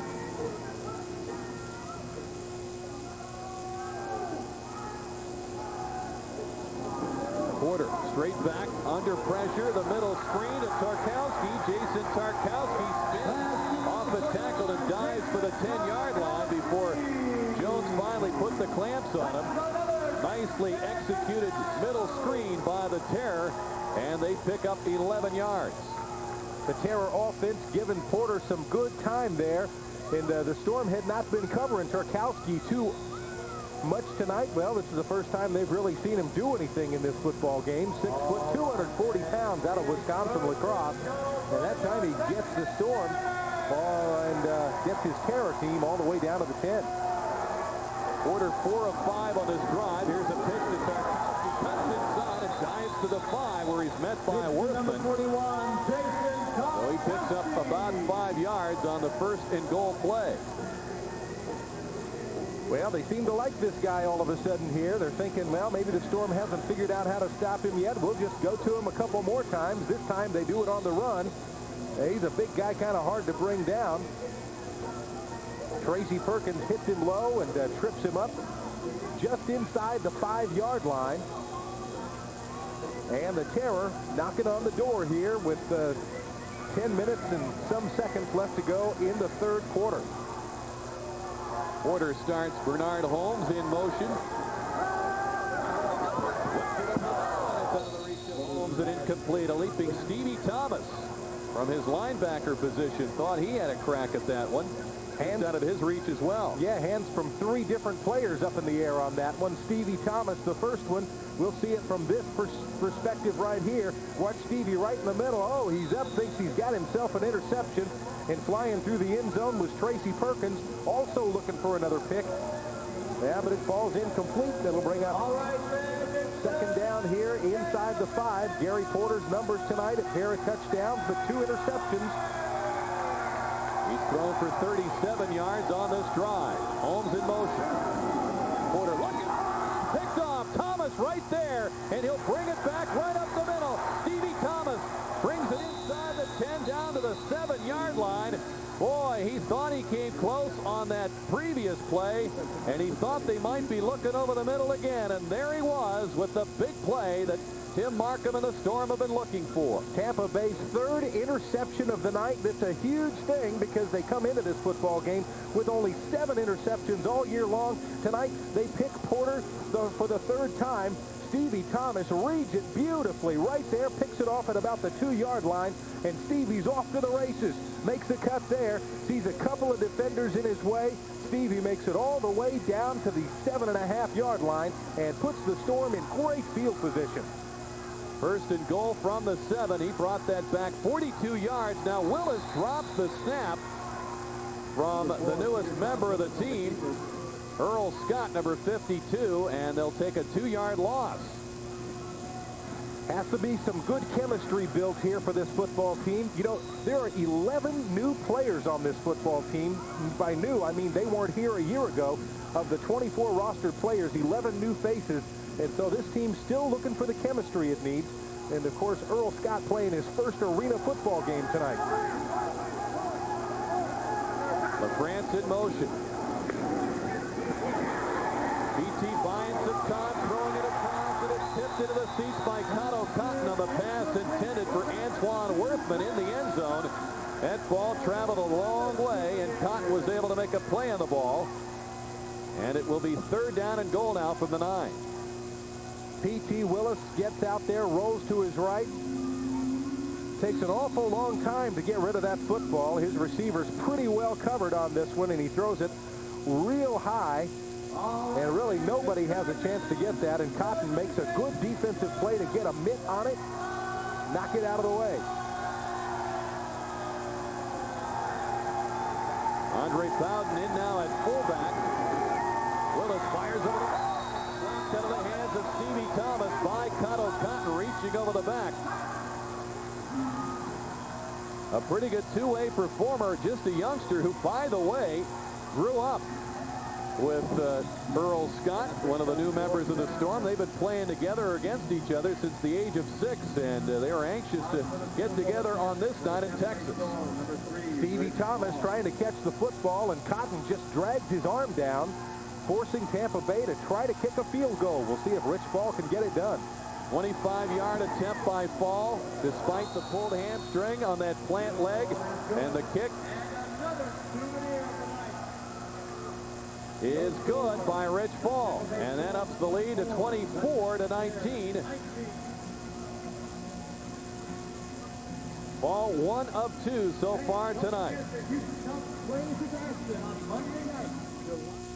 Out in the wild, wild west coast of Florida, there's a truck as tough as its name.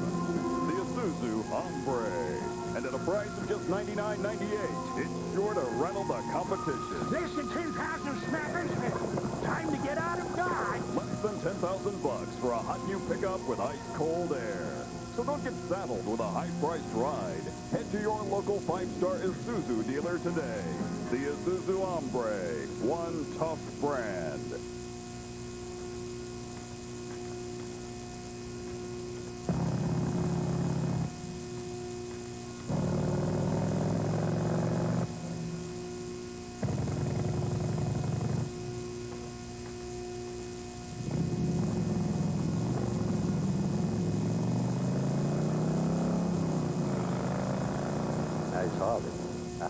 Harley-Davidson of Tampa, 7202 East Hillsborough Avenue. Now the Storm, scoring first in the second half, now have the 5-point lead at 24-19. As Rich Ball will kick it off. You see 7:33 remaining in this third quarter. Most of that time taken up on the impressive Texas drive that ended tragically for the pair, as Stevie Thomas with a big interception and a 42-yard return, the touchdown or the field goal for the Storm. And the touchback indicated here is Michael Thornton getting down in good shape to make the tackle on Rodney Blackshear in the end zone. The Storm will hold their first ever charity golf classic Monday, July 28th at 9 a.m. The outing will be held at Bloomingdale Golfers Club. Sign up for your chance to play with Coach Markham, quarterback P.T. Willis, and other Storm players. The Charity Golf Classic will benefit the Tampa Marine Institute and the American Red Cross of Tampa. For information, call the Storm office at 813-276-7300. You forgot to say you could get a chance to play with Rick Peckham. See how well he plays. I don't want anybody to know. Protecting my handicap. Here's Porter throwing. And Sanders trying to close off Blackshear. Right with him, stride for stride. Very effective coverage by Tracy Sanders. Tracy Sanders all over his man down there. In fact, you could almost argue that both of them were battling for the football in that one. That's why there was no pass interference called. If you're wondering about everybody having their hands all over everybody else, Porter forced out of the pocket, throws a nice high pass. That gives everybody a chance to get themselves in position.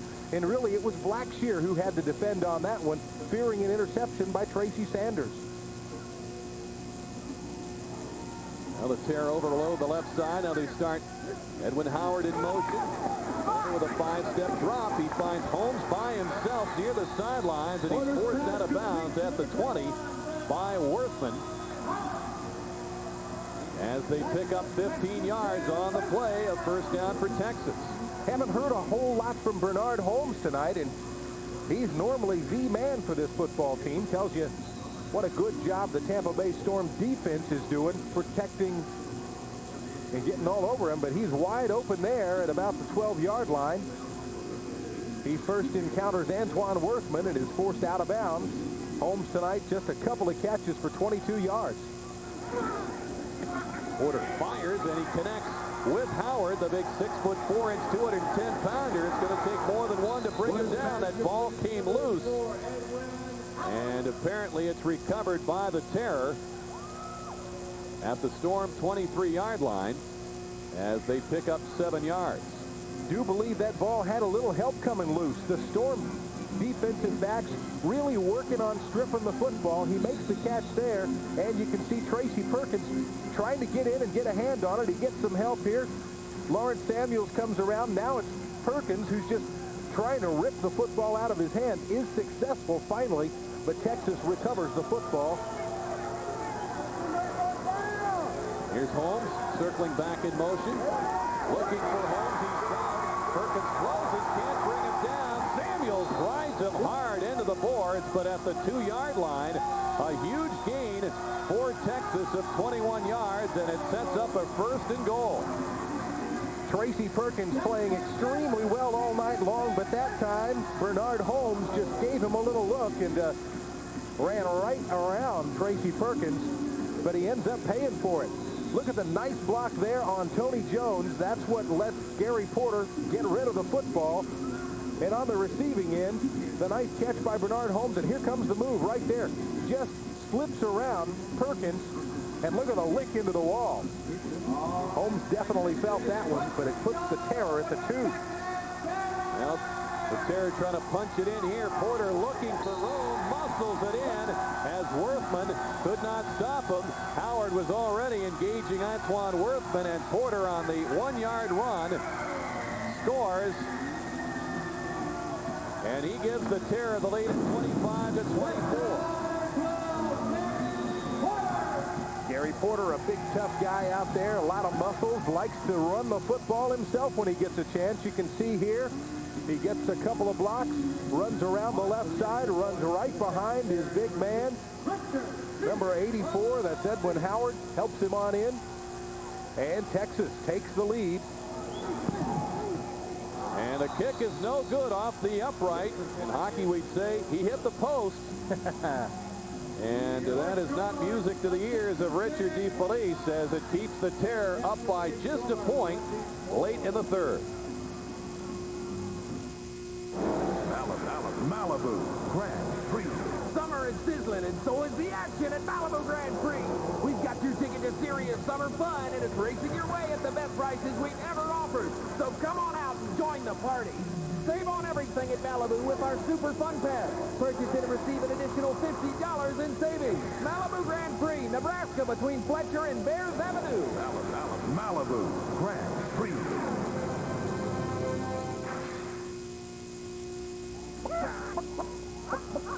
Uh-oh. Looks like another food bar's here. Oh, we don't have to worry. He's from Beef O'Brady's. Beef O'Brady's. They sell more than 20 tons of chicken wings a week. That's for the heel. Watch the big game on our big screen and enjoy a Super Bowl of Beef O'Brady's tasty chicken wings. Hey, watch this. Hey, we have good burgers too, you know. Burgers. Texas in front now by a point with 3:23 to go in the 3rd. And here's a good look at the touchdown. Gary Porter gets a nice block by Edwin Howard. Antoine Worthman just can't drag him down, and Gary Porter gets himself a touchdown. Took 5 plays, 45 yards, 4 minutes and 10 seconds eaten up on the clock. And Gary Porter gets himself a touchdown on a 2-yard run. DeFelice to kick off. High off the screen. Samuels couldn't get it, and Worthman diving to make sure it at least went out of bounds. He covered it at the 3. Those are dicey plays high off the screen because that is a free ball. That one took a pretty mean bounce, too. Down here spinning end over end. That's a football that's hard to catch. Tampa Bay Storm Arena football is brought to you by First Choice Motors.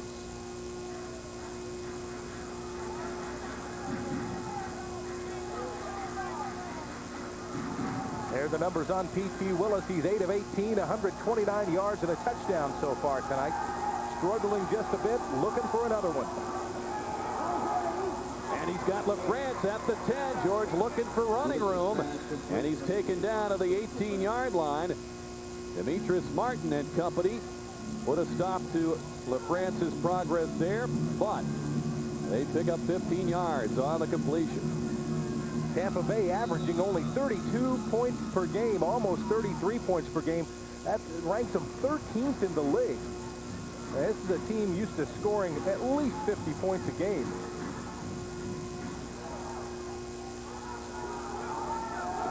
Brandis Bell, who scored on the first play from scrimmage in this game. Here's the tight end screen to Tony Woods. Gang tackled at the line of scrimmage, protecting that ball. He hung on to it, but he was unable to get any room against Edwin Howard. Darrell Lane and company over there. Yeah, Tony Woods, a great big guy out of Oklahoma. He's 6'4", 280 pounds, and he can pack away some pizza, folks. Let me tell you. Tony Woods makes the catch, some pretty good hands, but he just can't get anywhere on that play. Did he steal a couple slices from you, or? I had a whole plate full. I turn around and it's gone. You sure it was Tony, though? Well, it wasn't me. PT fires, and it's grabbed by LaFrance, and he's very close to the first down. Howard making the stop. We started to say before the last play, Brandis Bell had returned to action. And he had that explosive touchdown in the game's first play, and he's on the field right now. It's going to be 2nd and 1 in the 9-yard pickup. Peter Tom Willis over talking to Tim Markham about their strategy here as time ticking away in the third. A minute 10 left now. The Storm trail by a point, 25-24, but they're on the move at midfield. Bell in motion. Here's a handoff to Andre Bowden, and unable to get started because of the penetration in that backfield by wide receiver linebacker Edwin Howard, number 84. Andre Bowden, when he was with the Storm before for 3 years in 1991, 92, 93, had 552 yards rushing and 26 touchdowns for this team. A very effective running back when he gets the opportunity. And it's 4th and 1. Barley has re-entered the game for Bowden. Storm going for it on 4th down here. Les gets the call, dives ahead and gets the first down at the 21-yard line. Rodney Gober, number 50, along with Lane and Harrison in on the tackle, but they'll move the sticks. Les Barley with some nice help from his friends, the big boys up front, Wilkie Bazile, Sylvester Bembry, and the third quarter comes to a close with Tampa Bay trailing the Texas Terror by a point, 25-24. Stay with us. An action-packed fourth quarter is just around the corner. Video! Video! Video!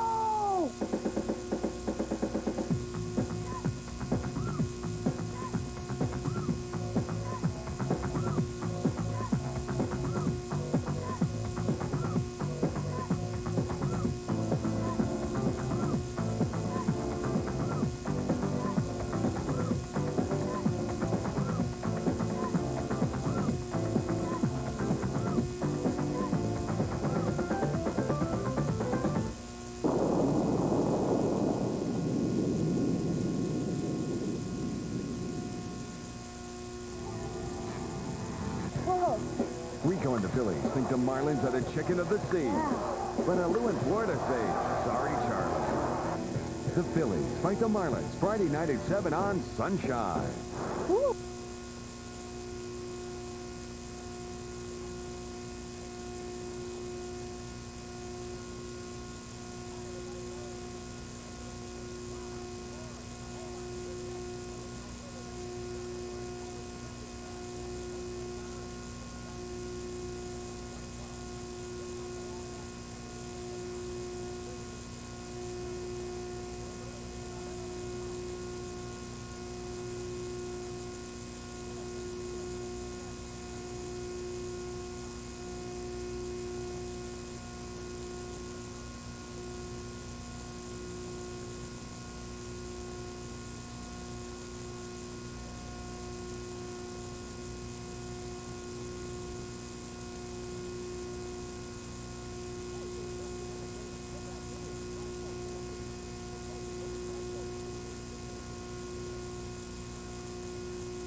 play your game on Sunshine.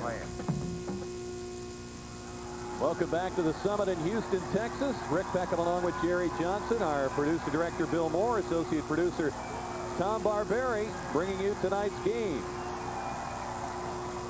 Here's a look at our First Choice Motors instant replay of the game.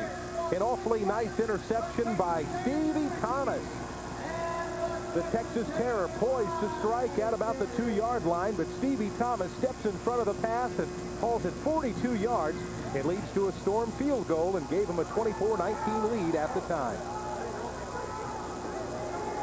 Willis lofting one out of the reach of Stevie Thomas. He was belted by Demetrius Martin well after that ball sailed out of play, and Stevie objects to that.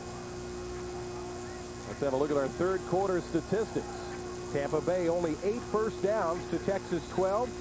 Tampa has 12 rushing yards, 154 passing yards to 191. 166 total yards for the Storm, 201 total yards for the Texas Terror. With Peter Tom Willis driving the Tampa Bay Storm from the 21. Second down and 10. Bell in motion. Willis looking for Thomas. He's got a touchdown. Got the feet down before the end line. Stevie Thomas hauls it in, his 9th touchdown catch of the season, and he gets Tampa back in front, 30-25. Anything can happen at any time in this game of arena football. The 50-yard indoor war, and there is the general of the game right there, Tim Markham, telling Peter Tom Willis which play to run, and PT running it with perfection. You can see Earl Scott with a nice block up front, giving PT plenty of time to throw this beautiful pass. And look at the great catch and the wonderful concentration by Stevie Thomas to get both feet down and inbound. And Tampa Bay is going to go for 2. They've been successful twice this season. A pass to the France and a run by Jones this year. Willis to pick out Thomas in the end zone. He's got it. And he had it dislodged on a big hit by Martin, who met up with Stevie earlier in this drive, and Thomas is upset. So the conversion is no good. The score remains 30-25 Tampa Bay. Stevie ought to be upset about that one. Look what happened. Stevie goes up in the air to make the grab. He's about to come down. He gets hit hard, and the ball gets knocked out of his arms, and Stevie knocked out of the end zone. And Stevie Thomas, not a happy camper, but the Storm has a 30-25 lead in the 4th. You're a judge at America's most prestigious beer competition. You can't see anything. Can't see the labels. All you've got to go on is taste. So who wins the gold medal for best tasting American premium lager? Original Coors. Close your eyes and taste the one that won for taste. Original Coors. Recently, Circle K asked folks, which brand should we add to our third cluster pound? Yes. I would add Gatorade. What about Pepsi? Everybody likes Pepsi. No, 7-Up. Mountain Dew. Mountain Dew rules. Dr. Pepper. to conclude you, just give everybody what they want. Circle K Thirst Busters. Now with all your favorite choices. Everyone can have what they want.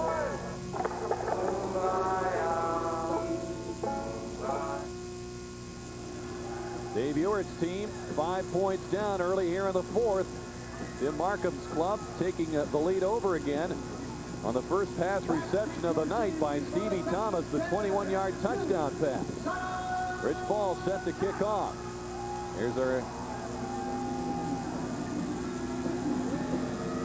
signal that we're just about ready to go.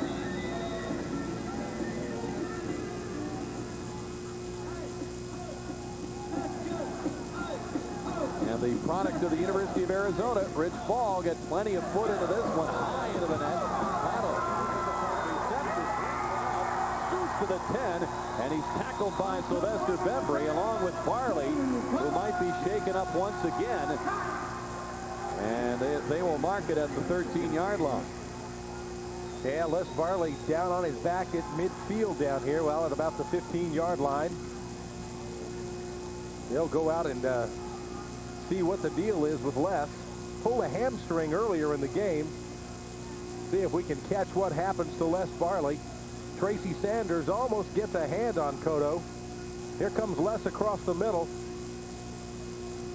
Well, he just goes a rolling and rumbling on the ground.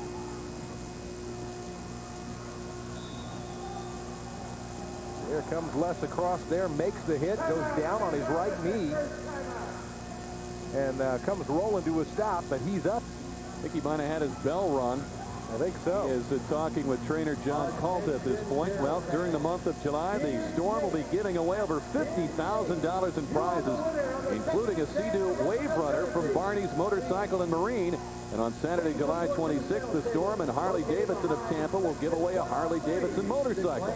Don't miss the fun and excitement during July at the Ice Palace. Les Barley back up with his helmet on, still in the football game. He is one tough customer. Here's something for you to chew on here in the fourth quarter. Last week against Albany, the Terror lost 63-35, and that was their fourth consecutive loss. Albany scored 21 points in the fourth quarter, and that's how they won that football game. And they allowed Mike Pulaski to go 17 of 19 in the second half for 4 TDs in that game. And most of that, of course, coming in that fourth quarter. So defense has not been a long suit of the Terror. And the Storm with still 13-13 to play in this one, up 5. And PT and company ready to get that ball back again shortly if they can, as Gary Porter makes the call in the huddle for the Texas Terror.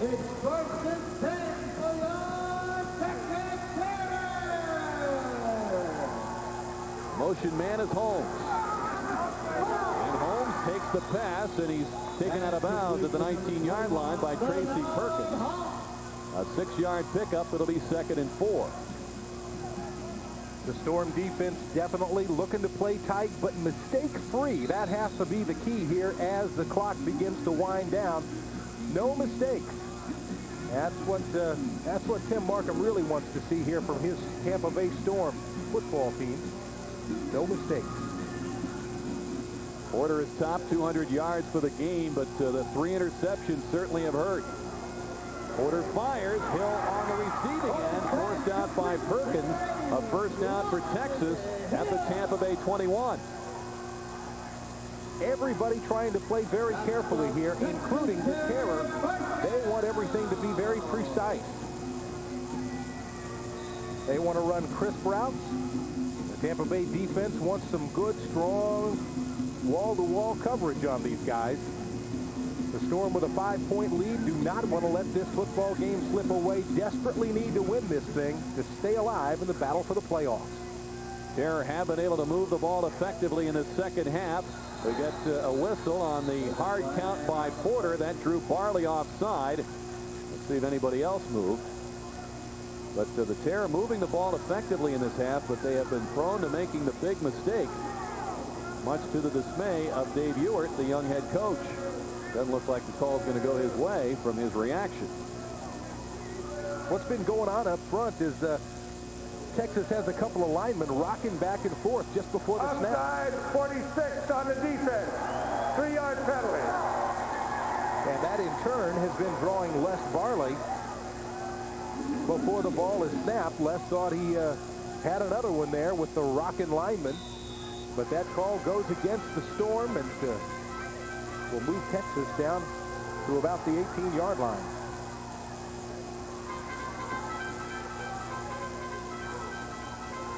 So Porter has Hill in motion. First down and 7 as the pass to Cotton behind the line of scrimmage, and the Storm feeling it might be ruled a lateral. It will not be. Tim Markham arguing that it should be, as he had Bowden, Thornton, and Sanders all hopping over each other trying to get to that ball, and felt that Tom Bryan, the line judge, should have ruled that a lateral instead of a forward pass. In fact, if you watch the replay here, you can probably see Tim Markham put his hands up, thought he was going to catch the football. But Cotton just gets a hand on it.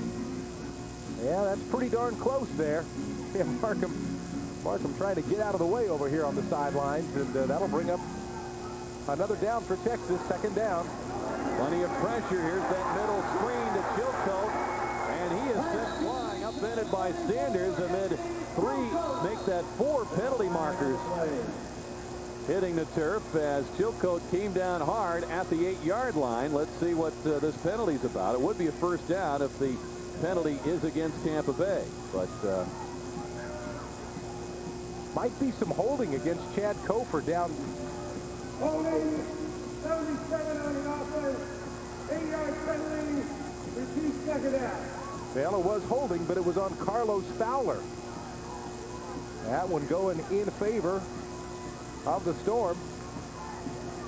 And Fowler right there on the right side of your screen grabs Stevie Thomas by the jersey, tries to yank him down, and that, folks, is called holding no matter where you play the game.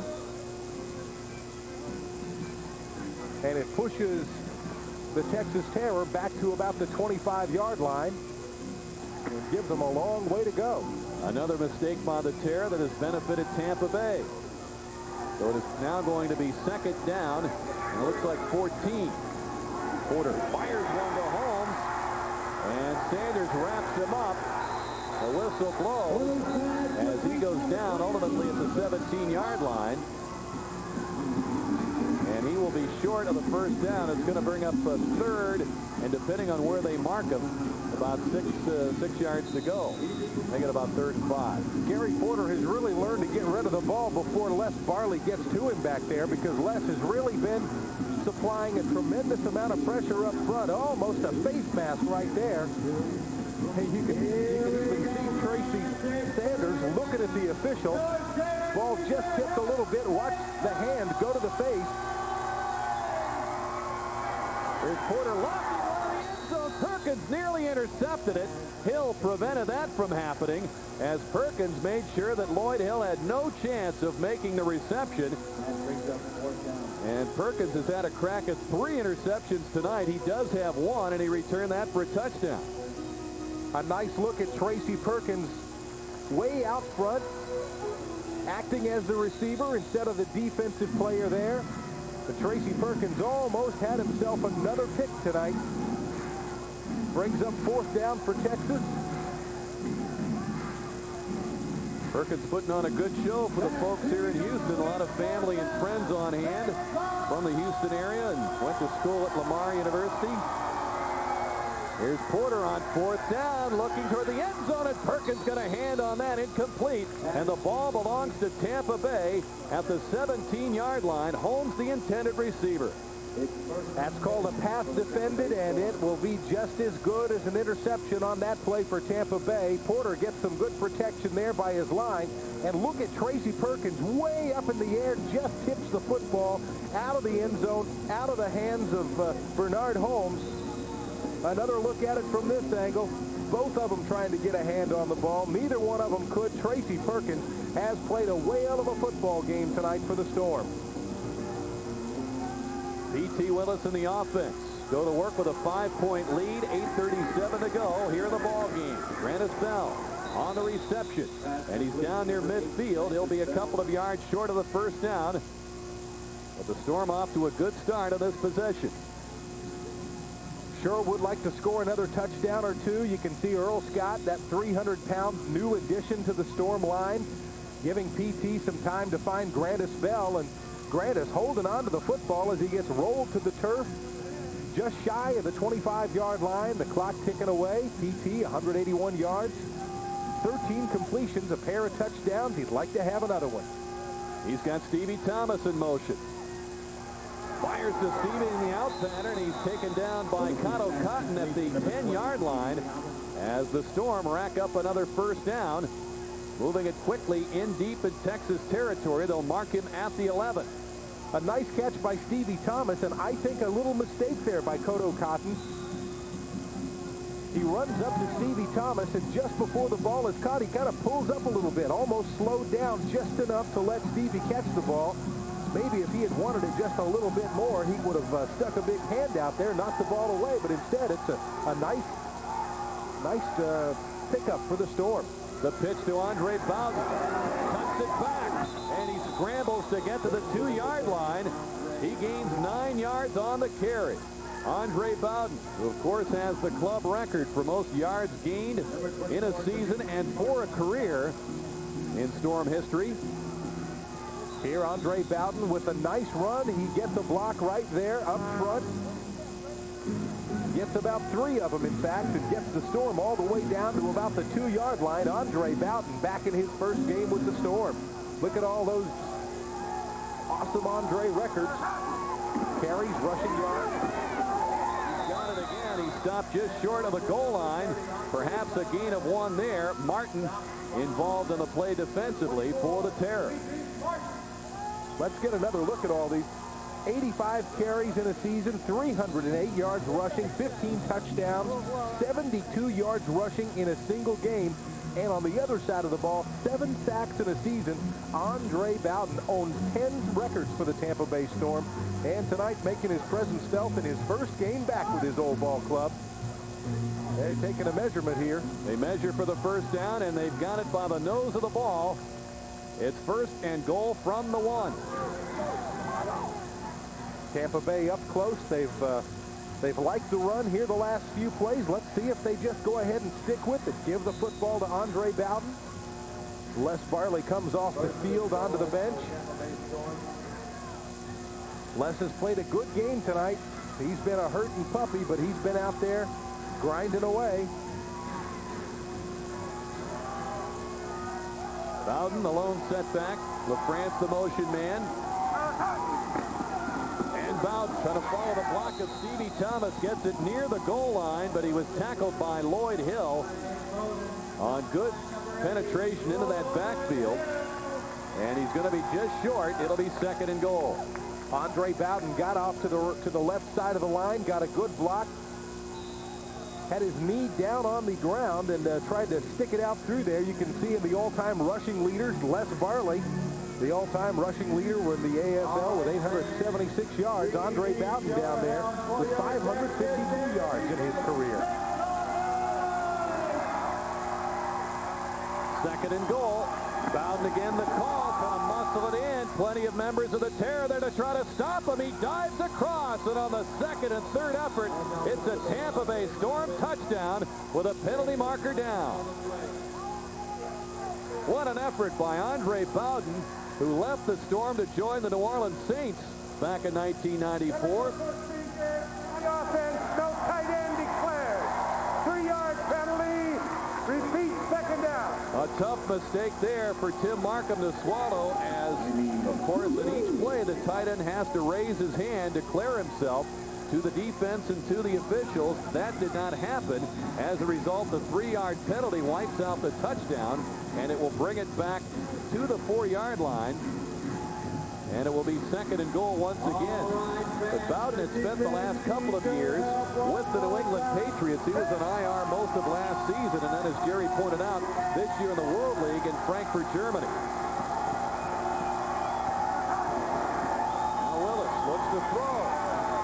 And he completes it for the touchdown to George LaFrance, the 4-yard touchdown pass. Mission accomplished for the Tampa Bay Storm. They up that lead to 36-25. The clock running with 4:35 remaining. And Rich Ball comes on to try to tack on the point after. We've talked before about the strength of George LaFrance. I could hear him get hit all the way up here in this press box.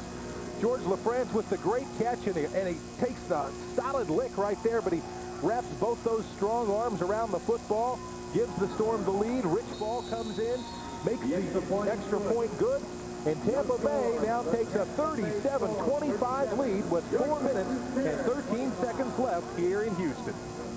Have a look at our First Choice Motors instant replay. And it's a beautiful touchdown from Peter Tom Willis to George LaFrance. Here's PT getting some good blocking up there by Earl Scott. And a nice grab, and look at his head jerk back when he got hit. George LaFrance manages to hang on to that football. Great effort by George LaFrance on holding on to that thing, and the Storm leads now 37-25. Penalty marker down from the 12. Porter fires. The ball is, no, it's incomplete. Looked like Blackshear had it, but he trapped it. And now we'll investigate the penalty from the line of scrimmage.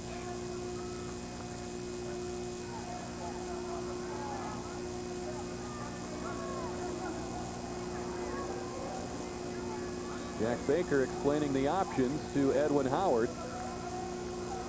Appears to be a penalty on the Storm.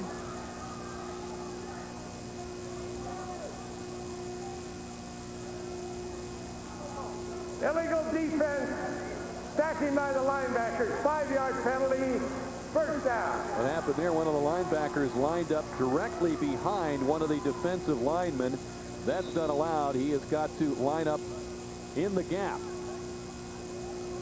And so that was detected. Illegal defense. And on the automatic first down, they bring it out to the 17. Here's Porter connecting with Holmes. Perkins trying to drag him down. Samuels got the ball loose. And who's got it? The Storm feel they have it. Blackshear dove in there looking to make the recovery. And Dave Ewert's come off the bench to protest what he believes should have been a terror recovery, but Samuels has the ball. Blackshear is still down, shaken up. And we have not seen an indication. Well, the only indication we have here is that it's still Texas ball. And it will be a gain out to midfield. 2nd and 2. A pretty wild play here. The Storm well, they strip the ball away right there. Lawrence Samuels does it. Strips the football away, as Tampa Bay has been trying to do all night long. But Texas apparently falls on the football. It's a battle in there, too. Yeah, if there's a tie, it goes to the offense, kind of like baseball. A tie at first, it goes to the runner. And that might have been what the situation was, with the Blackshear paying a heavy price for making the recovery, now being helped to his feet. And Samuels involved in that recovery as well. Bernard Holmes trying to hang on to the ball, but the Storm defense manages to rip it away from him, and Rodney Blackshear awarded custody of that football as he manages to fall on it. Gains possession under the tie. Clock running at 3:13. Ball at midfield. 2nd and 2 for Texas. Howard is the motion man. Porter steps back, looking long. Perkins reaches up, makes the grab, and it's an interception. He got his foot down before the end line. And Tracy Perkins has his 2nd pickoff of the night, much to the dismay of Gary Porter. So on the touchback, the Storm have the ball with 3:02 remaining from the 5. Well, you see Gary Porter under a little pressure there by Earl Scott. He lets it fly, and Tracy Perkins is all the way down there, and he makes the grand leap and comes down with Mr. Pigskin, Edwin Howard, over there, too. He doesn't even try for the football, as it's really thrown right to Tracy Perkins. Makes his 2nd interception of the night. This defensive secondary has done their job so far here in Houston. Sanders has an interception. So does Thomas. For a grand total of 4 picks of Gary Porter tonight. Here's Willis connecting with Larry Kennedy. He's wrestled out of bounds by Demetrius Martin at the 10-yard line. A gain of about 5, and it keeps things moving here. Of course, the clock will not stop for a play out of bounds or an incompletion until we get inside the final minute of this 4th quarter. The Storm lead by 12, but with 2 minutes and change left, that's plenty of time for anything and everything to happen in arena football. Tim Markham knows it. He's a little nervous still. Peter Tom Willis over the 200-yard mark, a trio of touchdowns tonight.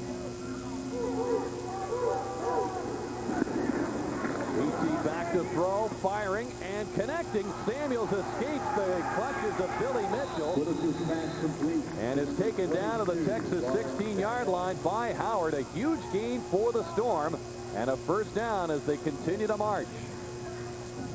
Under 2 minutes to go now in this football game, and Tim Markham will use the clock to his advantage. Peter Tom Willis, again, you can't say enough about Earl Scott playing his first arena football game.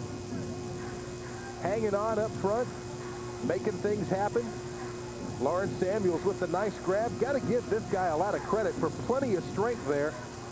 Lawrence Samuels hauls it down and picks up some more yards.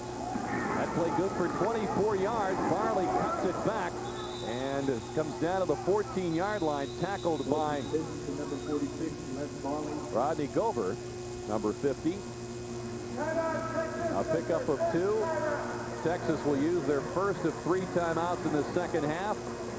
going to be 2nd and 8 for the Storm. And you talked about Samuel's second effort. We saw it in the first half on a play where he stretched to get a first down, picked up an extra 8 yards or so. We saw him looking for a second effort on another play in his half that ended up getting him knocked into the boards head first. His second effort helping the Storm keep things moving with 1:09 remaining. And a 12-point lead. The Terror have taken a timeout to stop the clock. We will get, of course, the clock stopped at the 1-minute mark for the warning. Well, the Storm getting some smiles on their faces over on the bench. Dave Winham, assistant head coach under Tim Markham, contributes an awful lot to this football team. Talking it up on the sidelines for the boys. Willis looking for Samuels, closed off by Cotton, and the ball sailed in and out of the stands, incomplete. I think Lawrence was looking for a little pass interference over there, but I think the official is telling him that the ball was uncatchable. We're at the 1-minute warning. We'll be back in a moment. LaFrance in motion, a minute to play. Willis fires out of the reach of Larry Kennedy, incomplete. And Rich Ball set to step out of the bench and come onto the field for a field goal attempt. That brings up 4th down. 4th down and 8. And out comes Rich, who is 1 for 2 tonight, missing from 57 yards on an attempt where he really didn't try to make the kick because of an injury suffered during the warm-up. He kind of pooched the ball down the field. That was the best he could do from that distance. And he did convert from 25 yards in the third quarter.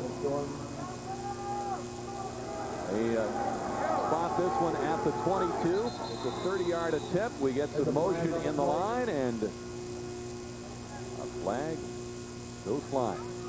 Willie Wyatt hobbled out there at the center position to make the long. Ball start, 52 on the offense, 3-yard penalty.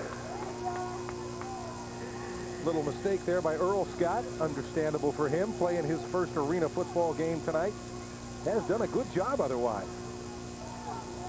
So now they back it up with a spot at midfield. A 33-yard attempt for Fall. Willis puts it down. Plenty of leg into the kick, and it's good. Rich Ball connects with 52 seconds remaining. He's 2 of 3 tonight. And he builds that lead now to 40-25 Tampa Bay.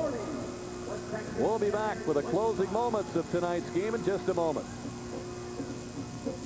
Considerably, the group that was assembled here tonight at the Summit in Houston, as the Storm, with lost 4 out of 5 coming in, appear to be on their way to a much-needed victory to pull their record to 500. And as we showed you early on tonight, the overall standings in the Arena Football League, this is a crucial victory to try to cement a playoff position for the Tampa Bay Storm. Of course, 4 games remain in the regular season after tonight.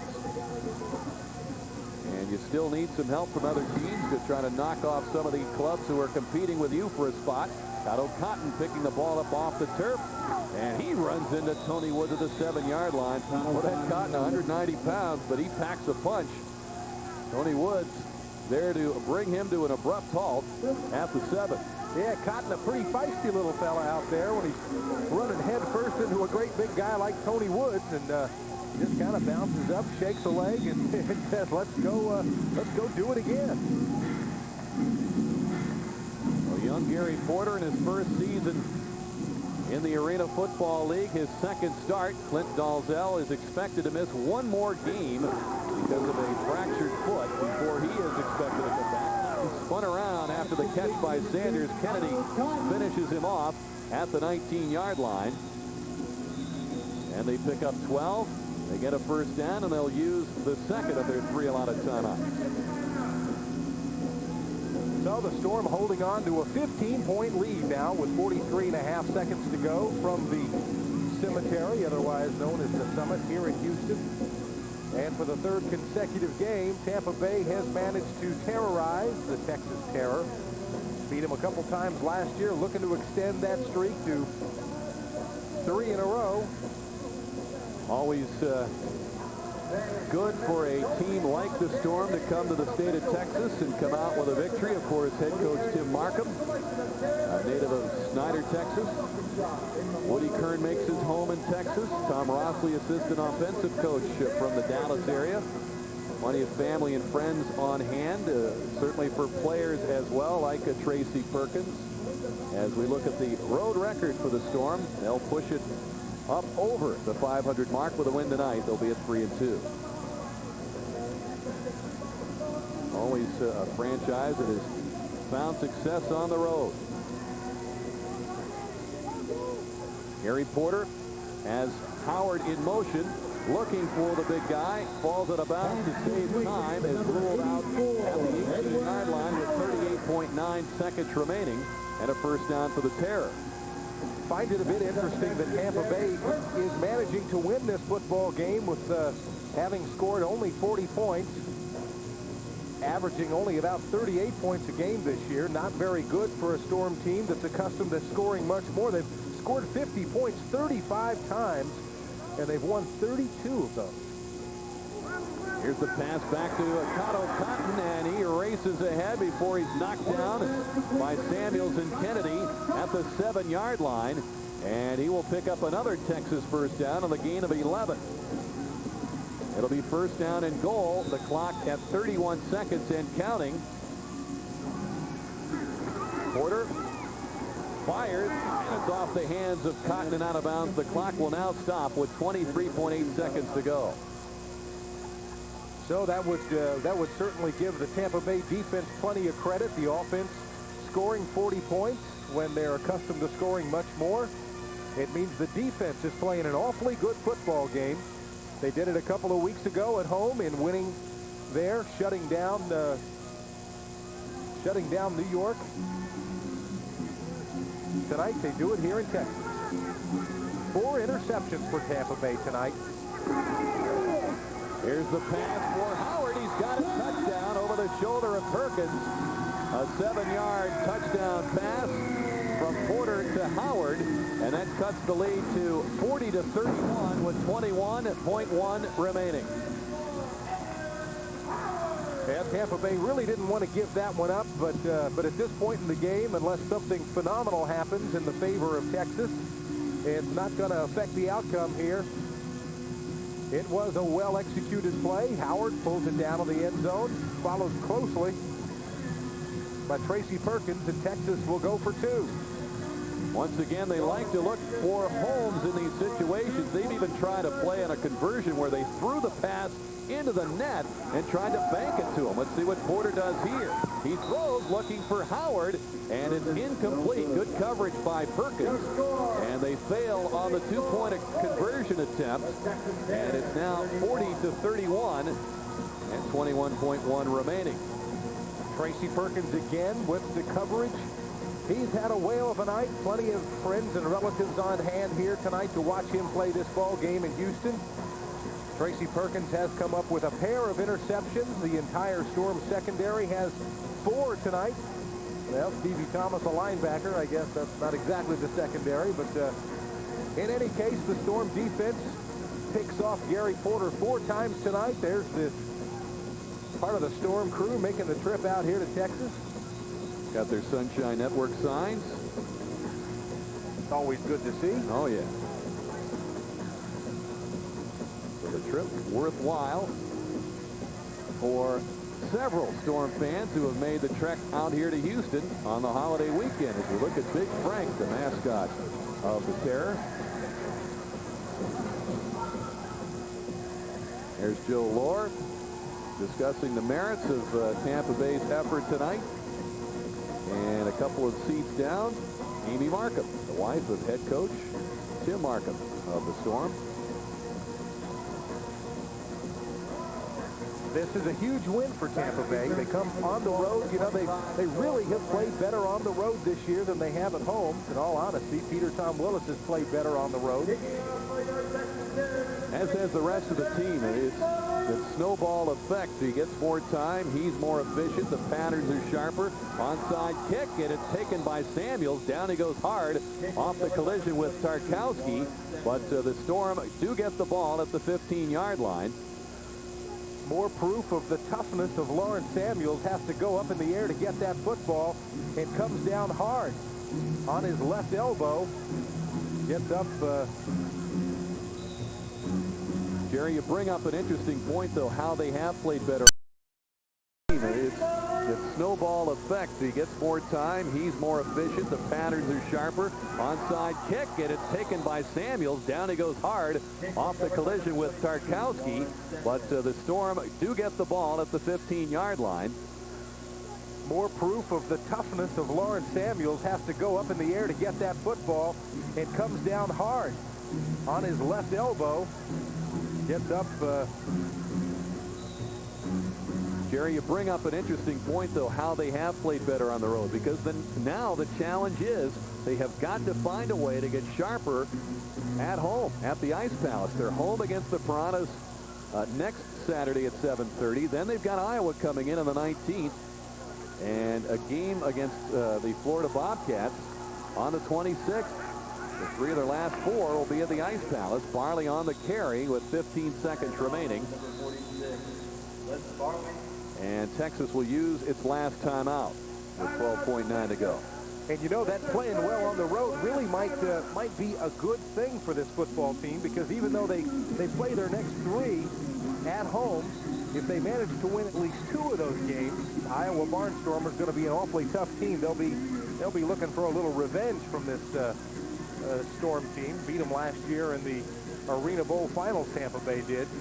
So Storm manages to get themselves in the playoffs. Chances are they'll be in the bottom echelon of the playoffs, which means they most likely will play at least one, if not all, of their playoff games on the road. Well, that could mean that they could have a better chance for success in the Arena Bowl playoffs. That's the way it's worked. The last 5 Arena Bowl champions have won on the road. So keep that in mind. Of course, that's down the road a ways as Barley on the final carry of the game. That is going to do it. Our MVP of this game, Tracy Perkins, and Cotto Cotton, the Iron Man of the game. Dave Ewart and Tim Markham exchange greetings at the end of the contest. But the Storm, mission accomplished, knowing coming into these final 5 weeks they needed to beat this Texas team, and they do so 40-31. They're now at 5-5, and as we've been talking about the schedule ahead, 3 of their last 4 at the Ice Palace. We'll return to wrap up tonight's game in a moment. Our final score tonight here at the Summit in Houston, 40-31, the Tampa Bay Storm over the Texas Terror. The Storm now at 5-5. Welcome to the Pepsi postgame report here at the Summit. And the Storm very happy, and among the happiest members of the team is a guy who's got plenty of family and friends on hand tonight, and certainly the star of this game, the MVP, Tracy Perkins. And Tracy, congratulations on a great effort. I know you guys have been hoping to make some big plays, and certainly your interception for the touchdown, as we're looking at it, the viewers at home are seeing it now, was a big play. Tell us about that. And the quarterback didn't make the proper reads, and I was able to step in front of the ball and make the interception. Tracy, you had a whale of a game tonight. 2 interceptions. The fact that you're playing here in front of a lot of your family and friends, how much did that pump you up here to provide that action for the Storm tonight? Well, it was very exciting to play in front of my family and friends and prove to them that I still play this game very well, and I wanted to put on a show for them. You know, coming into this football game tonight, the defensive secondary, well, the entire Storm defense had only 7 interceptions. Tonight, you really step it up with 4, a tremendous defensive effort. Talk about how well you guys came together tonight. Well, the key to the secondary is playing, talking together, communicating very well, and we did that tonight, and we was able to make some big plays.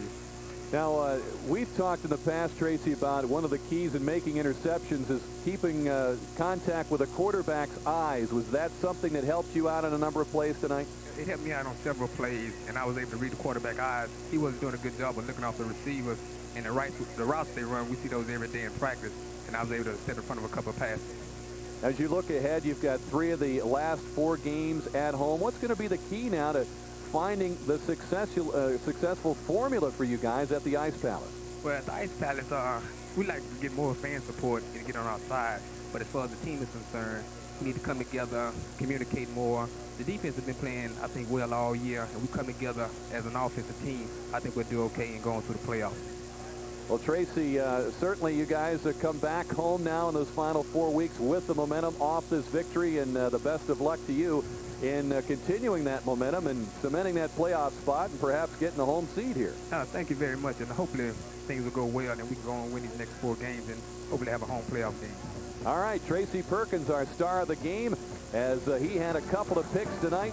We're going to look at his second one. We saw the one for the touchdown and a great leaping grab in front of Edwin Howard late in this ball game that helped seal a victory of 40-31, the Storm over the Texas Terror. And we'll be back with more in just a moment. Host the 7-2 Predators at 6:30. Join us for that. And on Friday, it'll be the Philadelphia Phillies and the Florida Marlins. Our coverage begins with a live action at 7 o'clock here on Sunshine Network.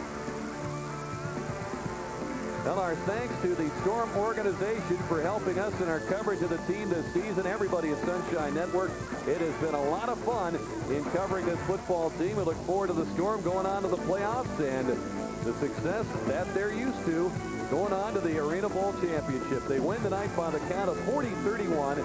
And for our crew here in Houston and Jerry Johnson, Rick Peckham saying so long from the summit.